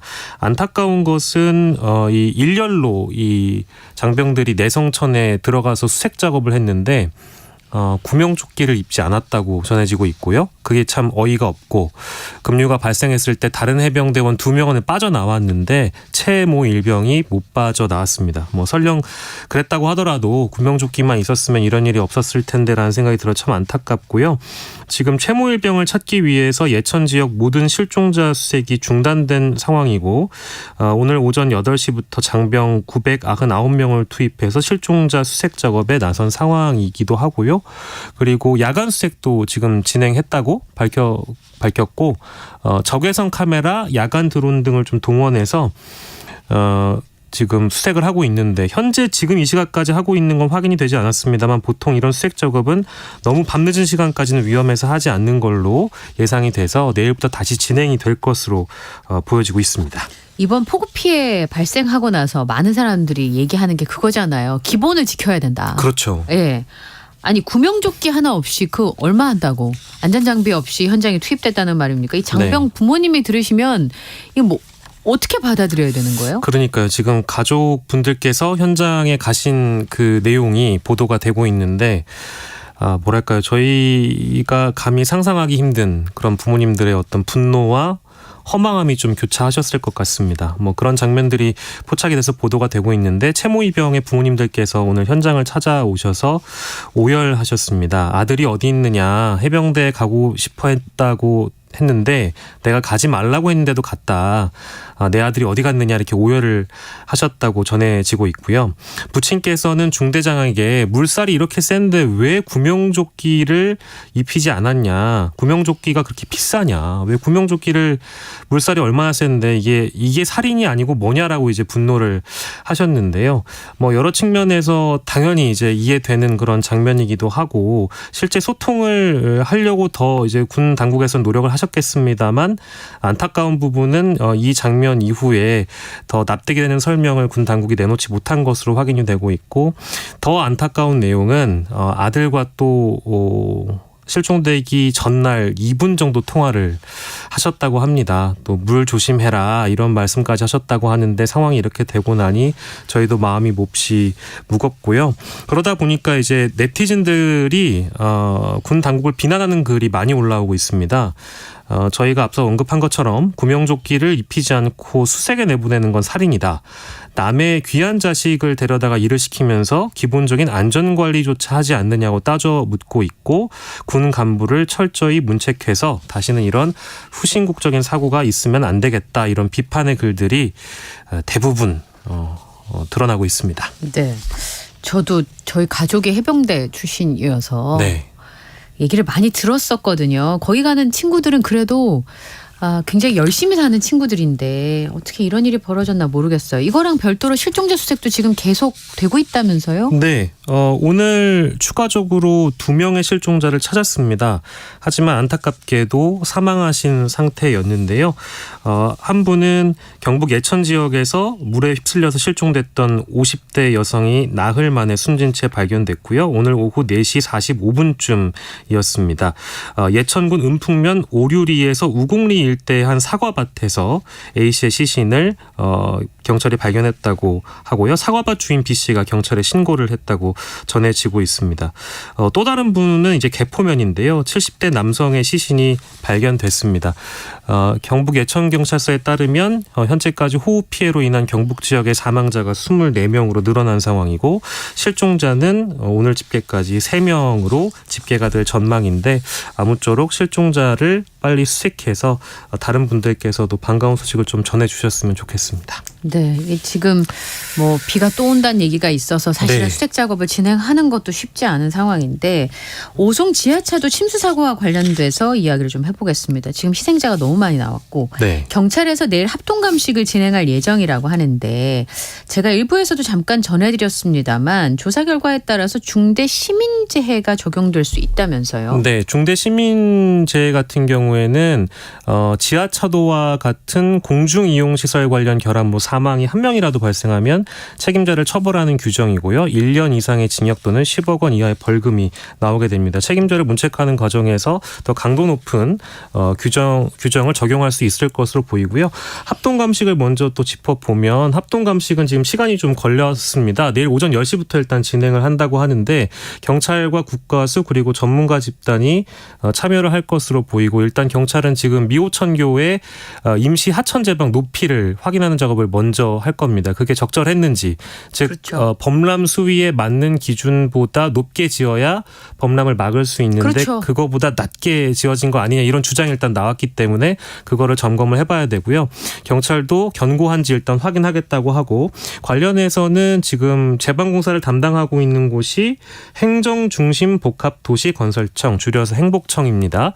행복청에서는 당연히 문제없이 지었다고 주장을 하고 있는 상황이어서 확인을 해봐야 될 것 같고 합동감식에서는 더불어서 배수 펌프나 배수로 작동을 살펴본다고 합니다. 이거는 이제 물이 차오르는 속도를 확인을 하기 위한 것이고 더불어서 경찰이 이 사고 당시 지하차도의 교통 통제가 왜 안 됐는지도 살펴봐야 될 것 같은데요.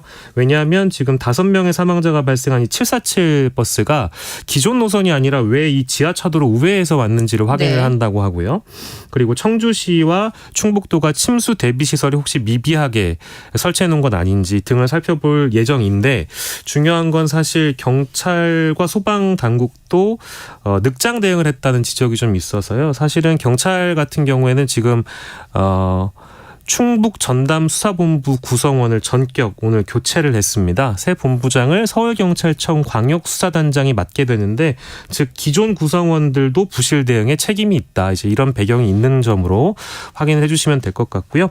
중대 시민재해 같은 경우에는 앞서 언급해드린 대로 만약에 산업재해와 시민재해로 나뉘게 되는데 중대 시민재해로 적용을 받게 되면 이 책임자들이 더 크게 문책을 받을 것으로 예상이 되고 있습니다. 네. 안전에 대한 충분한 대책을 세웠는지를 판단해 보는 게 제일 중요한데 나머지 네. 요건은 이미 충족이 된 상황이기 때문에 네. 그 부분이 어디까지 처벌이 가능한 것인지 그리고 아까 말씀하신 것처럼 그런 수위까지 처벌이 가능한 것인지 좀 지켜봐야 될 것 같은데요.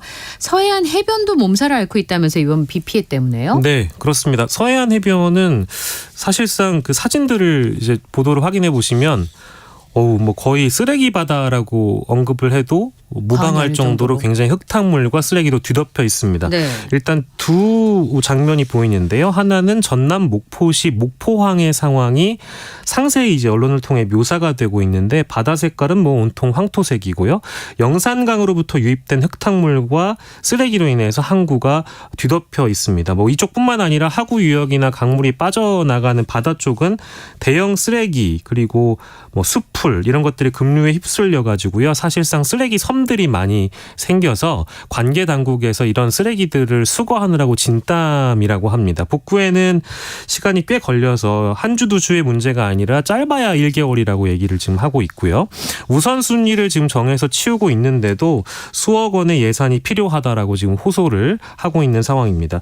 또 다른 장면은 금강의 하구인 장항항 쪽인데 네. 이쪽도 마찬가지로 급류를 타고 떠밀려온 쓰레기들이나 부유물 때문에 이 하구 일대 해변에 쓰레기들이 쌓여가고 있고요. 네. 장마 때도 사실 이런 일들이 비일비재하다고 하는데 그 쓰레기 양이 어림잡아서 그때와 비교하면 한 두세 배 정도 더 많다고 합니다. 이쪽도 마찬가지로 1개월 정도 소요 시간을 예상하고 있고 아까 우선순위 말씀드렸는데 일단 해수욕장이 있는 부분들은 관광객들이 오기 때문에 항구나 해수욕장 등 관광지부터 먼저 치워도 시간이 오래 걸릴 것으로 예상이 됩니다. 아무튼 이런 상황들이 좀 전해지고 있어서 뭐 서해안 해변이 당분간은 몸살을 앓을 것으로 보입니다. 네.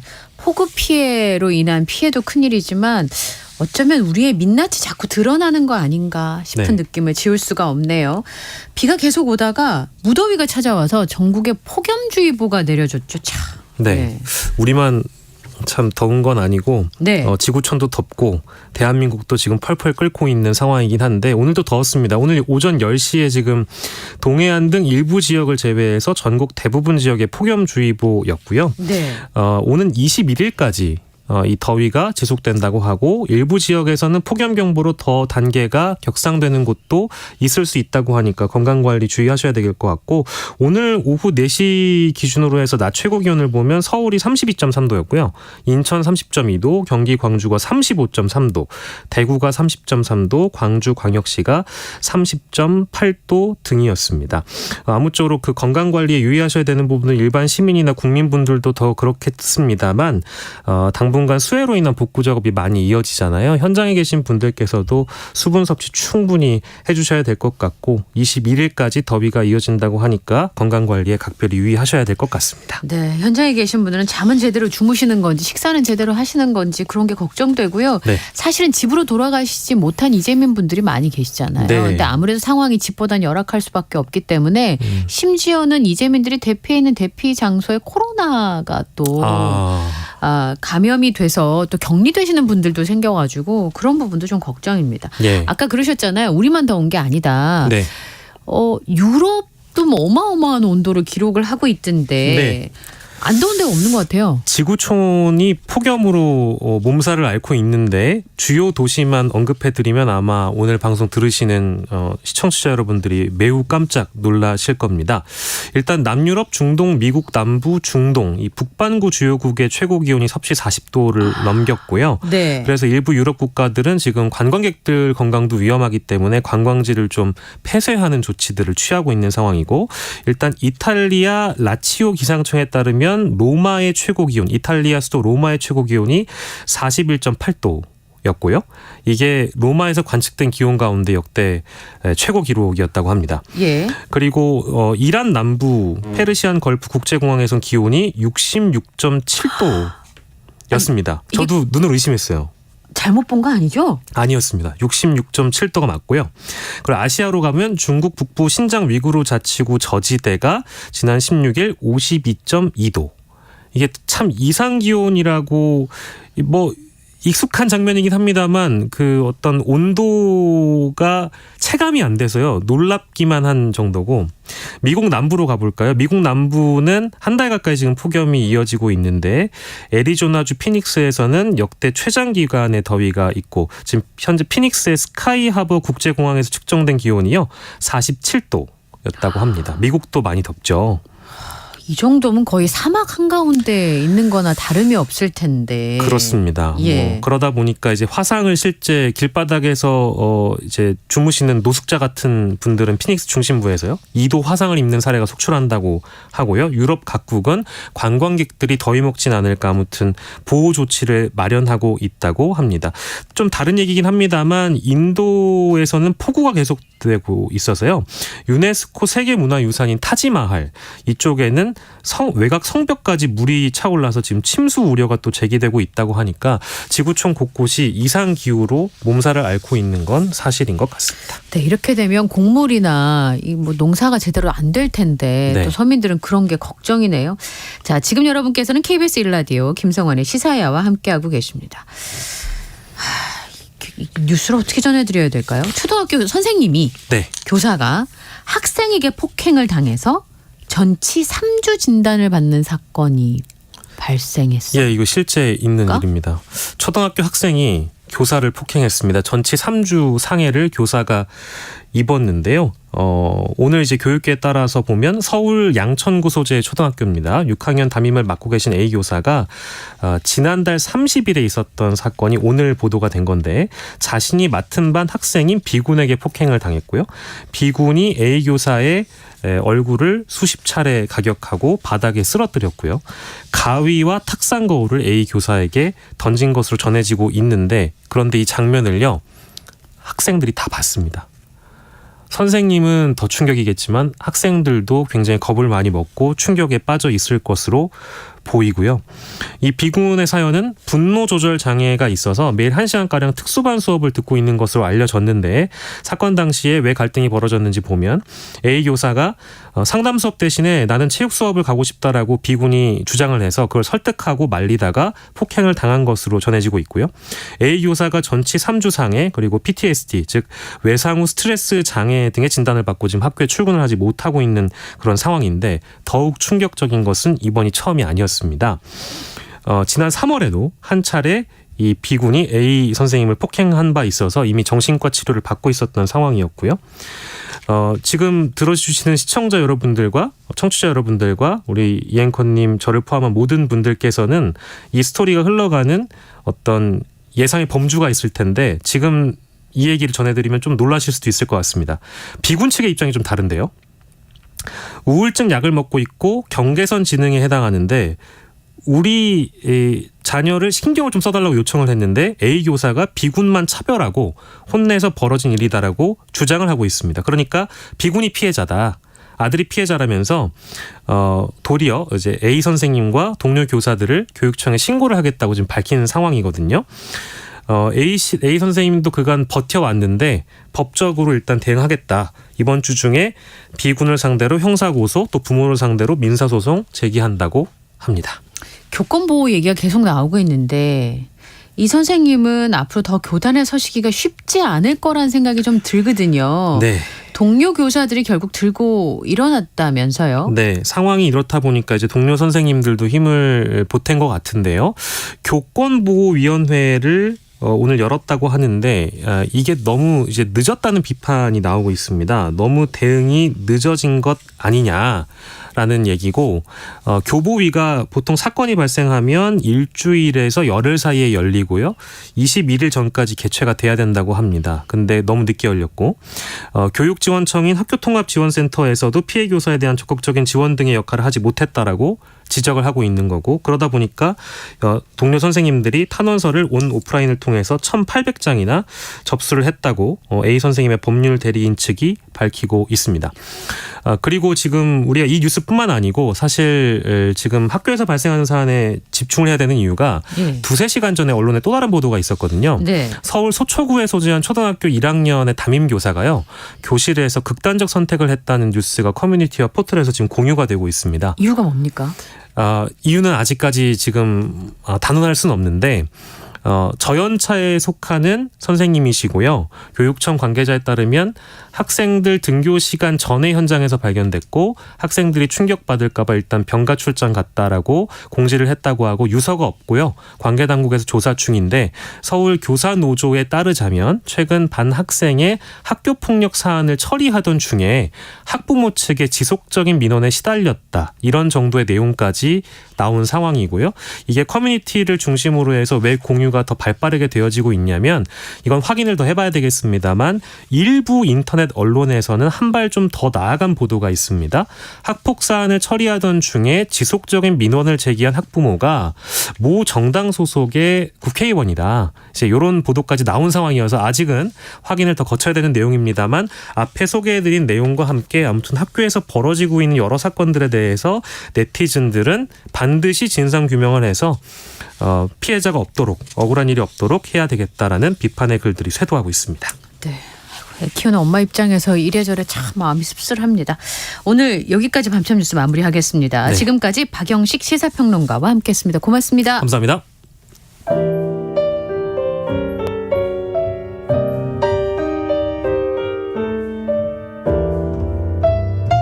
내일의 품격. 김성환의 시사야에서 챙겨가세요. 하루를 마무리하는 시간 꺼내보는 당신의 지식 창고. KBS 1라디오 김성환의 시사야.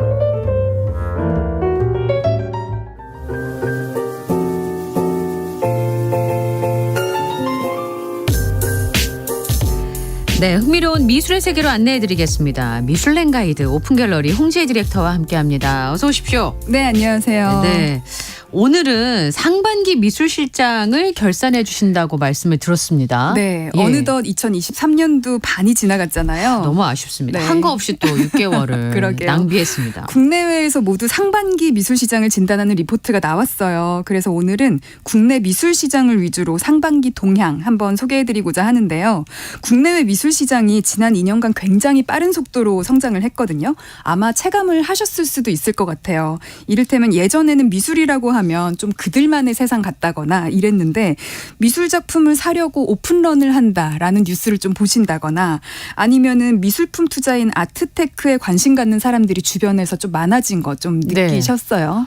저도 그 쿠사마 야요이 네. 분할해가지고 투자하는 거 있잖아요. 네, 네. 그거를 상반기 한번 해봤거든요. 아, 그러셨구나. 그러니까 저 같은 사람이 움직였다는 건 그만큼 약간 일반화됐다. 그러니까요. 예, 제가 이렇게 트렌드에 민감한 타입은 아니어가지고. 네, 네. 그리고 주변에 실제로 미혼인 후배들이 네. 그림 사러 가더라고요. 막 비싼 건 아닌데 맞아요. 그냥 하나 사볼까 해서요. 그쵸. 이런 분들이 되게 많이 실제로 봐요. 사지는 않았더라도 한번 사볼까 해라는 말씀은 굉장히 많이들 네. 하셨을 거예요. 그 정도로 이렇게 이제 국내 미술 시장의 규모가 많이 커졌는데요. 그럴 만도 한 게 숫자로 보자면 2019년과 2020년에는 모두 3천억대였어요. 3,200억, 3,800억. 우리나라 미술 시장 규모가. 네, 예. 그 미술 시장의 거래액의 전체 규모가. 근데 2021년에는 9천억대를 넘었고요. 2022년 작년에는 1조를 넘겼거든요. 그러니까 기존에 비해서 거의 3배 가까이 커진 거죠. 네. 이런 미술 시장의 급격한 성장이 이제 팬데믹의 출현으로 인한 복합적인 요인이다라고 이제 꼽을 수가 있는데요. 우리나라뿐만이 아니라 세계 시장도 좀 이 시기에 많이 커졌어요. 그래서 보면 각국 정부들이 다양한 정책으로 인해서 이제 대책 투자 심리가 좀 커진다거나 아니면 온라인 기반의 글로벌 미술 시장이 활성화된다거나 혹은 그 보통 우리나라에서 MZ 세대라고 하죠. 밀레니얼 세대를 중심으로 한 그런 새로운 소비 주체가 등장한 것 등등을 꼽는데요. 사실 세계 시장과 한국 시장이 모두 커지기는 했지만 국내의 경우 사실 1, 2년 사이에 3배라는 거는 그렇게 정상적인 성장으로 보기에는 너무 급격한 이제 가속화라고 보이기는 하거든요. 근데 또 한편으로는요. GDP 기준으로 보면 한국이랑 같은 규모의 GDP 국가들에 비해서 한국 미술 시장 규모는 여전히 작은 편이에요. 그러다 보니까 국내 미술 시장의 이런 비약적인 성장이 거품이라는 의견과 혹은 아니다 계속될 거다 아직 작아 이런 의견이 팽배한 가운데 2023년 상반기 결산이 집계가 된 거죠.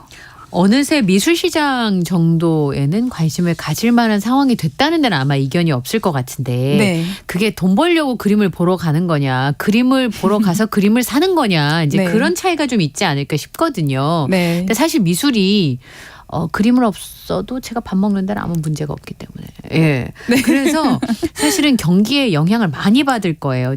네. 안 하면 되는 문제니까 맞습니다. 경기가 어려워지면 필수제는 아니기 때문에. 예. 그렇지만 경기가 좋고 뭐 그 경제 상황이 좋아지면 관심을 가질 만한 즐거움이기는 하잖아요. 네. 근데 전반적으로 지금 뭐 경기 하강 얘기도 나오고 전반적으로 하반기도 좋지 않을 거란 얘기가 나오니까 네. 미술 시장도 팬데믹 때처럼 그렇게까지 화랑이지는 않지 않겠나, 좀 위축되지 않겠나 싶은 생각이 좀 들긴 네, 하거든요. 맞습니다. 정확합니다.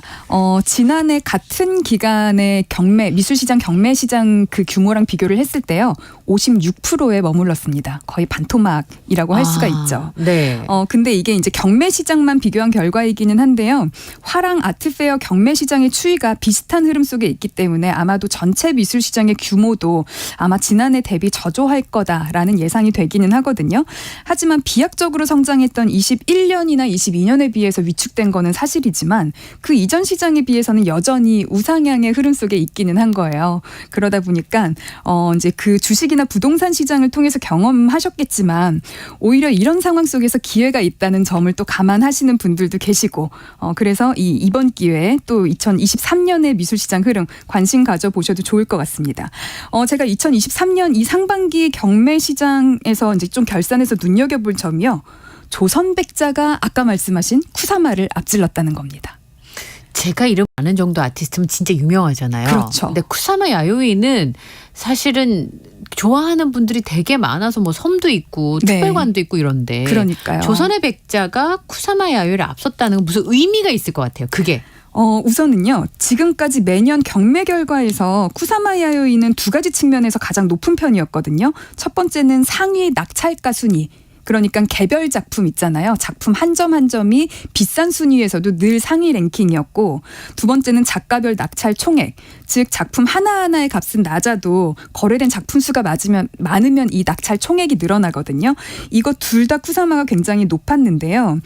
누적된 경매 결과로는요. 탑 10을 김한기와 박수근, 이중섭이 모두 차지하고 있지만 매년 결과에서 상위 낙찰가나 그 작가별 낙찰 총액은 모두 쿠사마가 거의 1, 2위를 다투었어요. 그럼 대중적으로 인기가 있는 작품이라는 거잖아요. 네, 말씀처럼 정말 유명하다라고 할 수가 있는데 예. 올해 상반기의 낙찰가 순위 탑 10에서 쿠사마 야요이의 작품은 단 한 점밖에 없었고요. 1위가 아니기도 합니다. 그리고 1위 그 올해 쿠사마의 작품 120호 사이즈의 작품이 25억 원으로 2위에 랭킹이 된 것이 유일한데요. 1위 낙찰가액은 이 2위인 쿠사마의 25억보다 차이가 많이 나는 70억 원이에요. 그리고 그게 바로 백자청화 오조룡 문호라고 하는 56cm의 대형 백자 항아리인 겁니다. 56cm면 네. 많이 큰 것 같지 않은데. 아니요. 지금 보시는 것보다 훨씬 더 커요. 커져야 될 거예요. 네. 지름이 56cm면 생각보다 굉장히 큽니다. 백자면 고미술이잖아요. 그렇습니다. 쿠사마 야요이를 제가 왜 기억하겠습니까? 보면 딱 눈에 들어올 정도로 강렬하거든요. 그렇기도 하고 작가 이름도 일종의 브랜드처럼 그러니까요. 브랜딩이 딱 되어 있죠. 머릿속에. 근데 백자는 아름답기는 하지만 네. 너무 오래된 거고 사실은 이렇게 눈길이 확 가는 그 쿠사마 야요이 작품과 대비되는 미를 가지고 있으니까 네. 이렇게 상대적으로 평가를 받기 좀 어렵지 않나 싶기도 하고요. 맞습니다. 그래서 이러한 굉장히 이례적인 결과에 모두가 놀라고 있는데요. 또 낙찰가 탑 10에는 1위뿐 아니라 6위에도 다른 백자가 랭킹이 되어 있거든요. 그러니까 오래전부터 고미술은 저평가를 받고 있다는 인식이 강했어요. 말씀처럼 고미술은 평가받기가 어렵지 않냐. 평가하기도 어렵고 그렇죠. 라고 했었는데 기본적으로 이 고미술품은 골동품이거든요. 아, 그렇죠. 네, 골동품이에요. 근데 이제 그 골동품 중에서도 그 당시에는 예술적 가치가 있는 게 아닌 생활용품이었는데 시간이 지나서 그 희소 가치를 인정받으면 예술적 역사적으로 중요한 가치가 있다라고 하면 이제 고미술 중에서도 가치가 높은 고미술이 되는 건데요. 보통 이런 골동품이 고미술로 가치를 인정받으려면 통상 100년 정도는 지나야 돼요. 그러니까 100년이 지나면서 출처도 모르게 되고 보존 상태도 좀 엉망이 되는 경우가 많잖아요. 또 작가가 별도로 없다 보니까 누구 작가 이런 게 아니라 그냥 조선백자잖아요. 그러니까 이게 어디서 출처가 된 건지도 모르거니와 누가 만들었는지 혹은 중국에서 넘어온 건 아닌지 진위 문제도 있고요. 그러다 보니 고미술품은 가치 대비 가격이 저렴하다는 평가와는 별도로 일반 구매자 입장에서는요. 아무리 저평가면은 사실 사면 되잖아요. 그렇죠. 가치 대비 가격이 낮으면 사면 되는데 사실 구매 결정하기가 쉽지가 않은 거죠. 그러다 보니까 수요자가 적어지고 수요 공급 논리에 의해서 가격이 높아지기가 좀 어려운 구조이긴 했습니다. 그러면 백자가 이렇게 인기가 많은 거는 그만큼 산다는 사람이 많다는 건데. 그렇죠. 뭐 이유가 있어요? 네, 이유가 있습니다. 우선 몇 해 전부터요. 흔히 달 항아리라고 부르는 백자호의 활약이 두드러졌어요. 그 달 항아리 진짜 많이 들었거든요. 그렇죠. 달 항아리가요. 원래는 백자대호였거든요. 공식 명칭이. 대호가 뭐예요? 커다란 호. 그러니까 그 큰 도자기. 네. 네. 그래서 백자 중에서도 이렇게 조그만 거 말고 큰 거? 둥글고 큰 것을 백자대호라고 불렀는데요. 그게 이제 달 항아리라고 불리는 거예요. 네. 다 둥근 달 모양과 비슷하다고 해서 달항아리 이랬는데 그 달 항아리라고 하는 것이 굉장히 운치 있잖아요. 너무 이름이 너무 이쁜 거 아니에요? 그렇죠. 네. 그러니까 사람들이 달 항아리를 좋아하기 시작했어요. 백자대호를 좋아한 건 아닌데 달 항아리를 좋아하기 시작하면서 우리나라의 국보로 이렇게 그 등록이 되어 있는 이름도요. 언젠가부터는 백자대호라는 이름을 공식적으로도 달 항아리라고 바뀌었거든요. 일종의 브랜딩이 잘 된 거죠. 국립박물관장을 지냈던 여러 미술사학자들이 달 항아리를 찬하면서 수집해 오기도 했었는데 그 이외에도 김환기나 구본창 등 국내 유명 화백들이 달 항아리를 이제 작품에 그렸어요. 맞아요. 그래서 그들이 유명해지면서 또 그들이 그렸던 달 항아리도 같이 유명해지고 거기에 있는 일화들 뭐 달 항아리에 뭐 달을 보면서 뭐 술잔을 기울이며 뭐가 어쩌고 저쩌고 되게 문학적인 그런 심상까지 들어가게 된 거죠. 그러면서 2018년 평창 동계올림픽 때는요. 성화대의 모티브도 백자였거든요. 네. 우리나라에 백자만 있는 게 아니에요. 삼강청자도 있고 고려청자. 그 색감이 굉장히 특이하잖아요. 그러니까요. 그런 것도 있는데 백자가 어느새 우리나라의 되게 대표하는 그런 도자기가 되면서요. 그 국가의 주요 문화유산으로 좀 브랜딩이 된 것 같아요. 그러다 보니까 언젠가부터 또 해외 경매에서 백자가 높은 가격으로 낙찰이 되기 시작합니다. 이게 우리나라뿐만 아니라 해외에서도 그런 움직임들이 보이면 사람들이 주목하잖아요. 그러니까 일례로 2015년 홍콩 경매에서 약 18억 원의 낙찰가가 이제 그 당시에 백자가 18억 원이나 했어? 이러면서 이제 최고가를 경신을 했는데 19년도에는 31억 원으로 그렇게 경신을 하다가 올해에 또 유독 컬렉터들의 눈길을 사게 된 것들이 있었어요. 뭐냐면 크리스티 뉴욕이요. 그러니까 크리스티라는 그 경매 회사가 뉴욕에서 한국 고미술 경매를 3월에 진행을 했는데 여기서 조선 백자가 60억 원에 낙찰이 됩니다. 그러니까 그 19년에 31억 원 이후에 이제 또 최고가를 경신을 하게 된 건데요. 게다가 올해 2월부터 5월까지는요. 그 리움미술관에서 조선의 백자 군자 지향이라는 전시를 진행을 했거든요. 그러니까 여러모로 그 백자를 다시 바라보는 그런 좀 시선들이 있었던 것 같아요. 왜 멋있는 사람이나 아름다운 사람이 네. 뭘 막 치장을 안 해도 가만히 있어도 아우라가 뿜뿜 나오는 느낌 있잖아요. 네. 달 항아리가 그런 매력이 있나 봅니다. 맞아요. 다들 그러더라고요.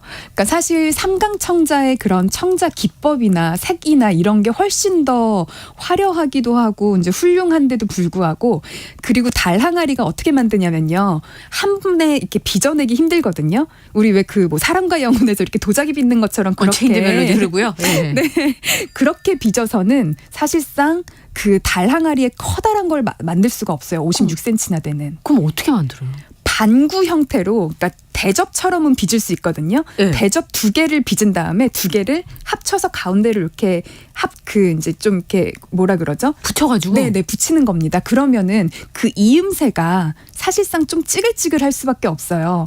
그래서 달 항아리는요, 딱 보면 완벽하게 동그란 둥근 형태가 아닙니다. 동그란 형태가 아니라 약간 찌글찌글한 맛이 있거든요. 가운데가? 네. 그래서 사람들이 오히려 그것을 보고 컴퓨터로 자른 듯한 그러니까 재단한 듯한 그런 완벽한 동그라미가 아니라 이렇게 찌글찌글한 모습이 비정형의 형태가 훨씬 더 자연스럽고 아름답다고 이야기를 하는 거죠. 지력자님 그게 저희 궁금증인데요. 네. 근데 이 달 항아리는 누가 빚었나 뭐 그런 거 없어요? 작가님? 없습니다. 그런데 이제 이렇게 비싸다고요? 네, 예를 들면 뭐 이것이 조선 왕실에서 쓰였다, 아니면 귀족 가문에서 쓰였다. 거기에 있는 뭐 이제 그 백자에 그려진 문양이 있잖아요. 이번에 그 이제 70억을 넘게 된 이번 1위 그 작품은요. 용이 그려져 있는데 용의 발가락이 5개가 그려져 있어요. 네. 근데 이렇게 용 발가락을 5개를 다 그린 것은 왕실에서만 썼다. 이제 이런 식의 고증이 있거든요. 그러니까 이거는 이제 왕실에서 나왔고 한 번도 깨진 거를 다시 이어붙인 흔적이 없고 너무 관리가 잘 됐고 이제 이런 식의 것들이 있는 거죠. 하지만 작가가 누군지는 모릅니다. 나 저 여기 있어요. 저 여기 있어요. 이런 게 아니라 그냥 가만히만 있어도 사람의 눈길이 가는 그런 녀석이군요. 이 달항아리가. 네, 그렇죠. 볼수록 매력이 있는. 학교 다닐 때도 이렇게 배웠으면 미술을 좀 좋아했을 텐데 싶기도 하고요. 그러면 백자 외에도 어떤 네. 작품들이 주목을 받았어요? 아까 경매 시장을 보는 기준이 작품별 낙찰가도 있고 작가별 낙찰 총액도 있다 그랬잖아요. 네. 그래서 보통은 보는 기준이 이렇게 두 가지인데요. 우선 작품별 낙찰가 탑 10은요. 앞서 소개드린 백자 2점과 쿠사마 네. 야요의 1점 이외에 김환기 2점, 이유환 3점, 유영국 2점이 차지를 했고요. 한국 근대미술의 문을 연 추상 작가들의 작품들이 이 개별 낙찰가로는 높다라는 것을 볼 수가 있습니다. 작가별 낙찰 총액 탑 10은요. 순서대로 이야기를 하자면 1위 이유환을 필두로 김환기, 유영국, 박서보, 쿠사마 야요이 그리고 이배, 김창렬, 박수근, 윤형근, 장욱진입니다. 어디선가 좀 들어본 작가들 이름들이 네. 좀 나열이 돼 있죠. 왜냐하면 이제 뉴스에는 얼마나 비싼 작품을 누구의 작품이 얼마나 팔렸나 이런 기사가 많이 나오니까 네. 이 탑 10에 계신 분들의 성함은 좀 귀에 익은 것 같아요. 맞아요. 예. 그런데 여기서 또 눈에 띄는 작가는 제가 볼 때는 2명이에요. 우선은 이유환은 이제 단연 1위로 말할 것도 없죠. 개별 네. 낙찰가 탑 10에도요. 가장 많은 이름을 올리기도 했고 낙찰 총액도 1위인데요. 작년에도 재작년에도 낙찰 총액 1위는 이유환 작가이기는 했거든요. 여전히 그 위상을 놓치지 않고 있습니다. 그런데 이렇게 낙찰 총액 1위를 하기 위해서는요. 수요자들의 선호도 이외에도 다른 조건이 있습니다. 그게 뭐예요? 낙찰 총액은요. 결국에는 개별 낙찰가 곱하기 작품 수거든요. 네. 그러니까 개별 낙찰가가 굉장히 높거나 아니면 작품 수 자체가 굉장히 많거나 둘 다 높거나 네. 어쨌든 둘 중에 하나라도 높으면 이제 낙찰 총액이 많아지는데요. 다시 말하면요. 낙찰자가 아무리 높아도 작품 수가 적으면 낙찰 총액이 낮죠. 네. 이유환 작가의 경우에는요. 거래되는 작품 수 자체가 굉장히 많습니다. 유일하게 이번 상반기에 출품 수가 100점이 넘어요. 2위인 김환기는 그 58점이고요. 3위인 유영국 화백은 출품 수가 고작 24점인데 이유환 작가의 그 출품 수는 124점이거든요. 네. 그러니까 그만큼 유동성이 좋은 작가다. 이렇게 표현을 할 수도 있겠죠. 거래가 잘 되는 작품을 가지고 있는 작가님이신 거네요. 말하자면. 그렇습니다. 게다가 그 수량도 많고요. 물량 자체가 많고요. 많은 사람들이 좋아하니까 사려는 사람도 많고 네. 또 거래를 하려는 사람도 많은 인기가 많은 작품이라는 맞습니다. 뜻이잖아요. 게다가 작가가 이제 그 지금 아직도 살아 계시기는 한데요. 생전에 그린 작품의 양이 작가들마다 다르잖아요. 그렇죠. 근데 이유환 작가의 경우에는 굉장히 그 수량이 많고 그리고 이제 유화나 이런 것뿐만이 아니라 드로잉이나 판화 작품도 굉장히 많고 또 여전히 아직도 작품을 이제 계속 하고 계신 그런 상황인 거죠. 그러면 그에 반해서 유영국 화백의 작품은 24점밖에 출품이 안 됐는데 총액은 3위까지다. 그러면 한 점당 가격이 비싸요? 그렇게 볼 수도 있지만요. 더 눈여겨볼 수 있는 건 낙찰률입니다. 제가 아까 눈에 띈 작가가 2명이 있다고 말씀을 네. 드렸는데 그 다른 한 명이 유영국 화백이에요. 낙찰 총액 탑 10 작가 중에서 유영국 작가만 유일하게 낙찰률이 90%가 넘어가거든요. 24점을 출품했고 22점이 낙찰이 됐습니다. 굉장히 높죠. 네. 이게 얼마나 높은 거냐면요. 다른 작가들을 좀 살펴보면 이유환은 그 124점 중에서 그 67점이 낙찰됐거든요. 그러니까 결국에는 67점의 낙찰이 되고 이제 나머지는 유찰이 된 거예요. 그렇겠네요. 낙찰률로 따지면은 한 54% 정도이고요. 김환기는 58점 중에서 36점으로 62%, 박서보 작가는 97점 중에서 57점으로 58%. 그러니까 대부분 60% 전후의 낙찰률을 보이고 있단 말이죠. 그런데 유영국 작가는 낙찰률이 90%가 넘는다. 이 뜻은 작품 수가 적어서 거래량은 낮지만 확실히 그러니까 두터운 팬층을 보유하고 있다라고 볼 수가 있는 거죠. 일종의 매니아 같은 팬덤이 있는 거네요. 그렇죠. 사실 이유환 작가도 그렇고 그 이제 유영국 작가도 그렇고 둘 다 팬덤이 있다고 볼 수 있지만 사실 탑 탑10에 있는 작가들은 모두 팬덤이 그렇겠죠. 있기는 합니다. 그렇지만 비교를 하자면 조금 더 대중들이 뭐 너도 나도 다 좋아하는 그런 작가가 이유환이라면 유영국은 확실한 소수가 굉장히 많이 좋아하는 그런 거라고 볼 수가 있을 것 같아요. 예. 이유환 작가는 유동성이 좋고 유영국 작가는 확실한 로열티가 높은 팬층을 가지고 있다. 이렇게 볼 수 있을 것 같은데. 네, 맞습니다. 경매 결과 탑10으로 아까 말씀하신 그 숫자로 네. 의미를 읽어내니까 굉장히 재밌는 것 같아요. 네네. 그 탑10을요, 늘려서 탑20까지 보면요, 또 보이는 게 있어요. 뭐가 보이시는데요? 사실은요, 탑10 네. 아까 제가 이제 작가들 이름 읽어드렸지만 사실 다 아는 작가들이고 거의 이제 바뀌지 않거든요. 네. 김환기, 이유환, 박서보 늘 듣던 작가들이잖아요. 네. 그래서 저는 늘 좀 더 시간이 있으시면 탑 20를 보시라. 더 여유가 있으면은 탑 20뿐만이 아니라 더 보시라라고 말씀을 드리는 편인데요. 그래요? 예. 올해 상반기 결산 탑 20에서 최근 3년치를 비교해서 눈에 띄는 것이 해외 작가와 젊은 작가에 대한 거였어요. 되게 중요할 것 같아요. 네, 저는 중요하다고 생각을 하는데요. 우선 해외 작가를 보자면요. 꾸준히 인기 있는 작가가 있고 반짝 등장했다가 사라지는 작가가 있어요. 네. 줄리안 오피, 데이비드 호크니, 바젤리츠, 우고 론디노네 등의 작가들은요. 탑 20 안에 등장했다가 이듬해에는 사라지는 모습을 좀 보였거든요. 그래요? 네. 그렇다가 요시토모 나라, 아야코 로카쿠 등의 이제 작가는 두 해씩 랭킹이 되어서 한국에서는 일본 작가의 수요가 높다. 이렇게 좀 볼 수가 있어요. 그렇군요. 네, 특히 스테디셀러로는요 매해 빠지지 않는 그 유명한 네. 쿠사마 야요이가 예, 있는데요. 쿠사마 야요이의 전 세계 시장 거래량 중에 한국이 18%를 차지합니다.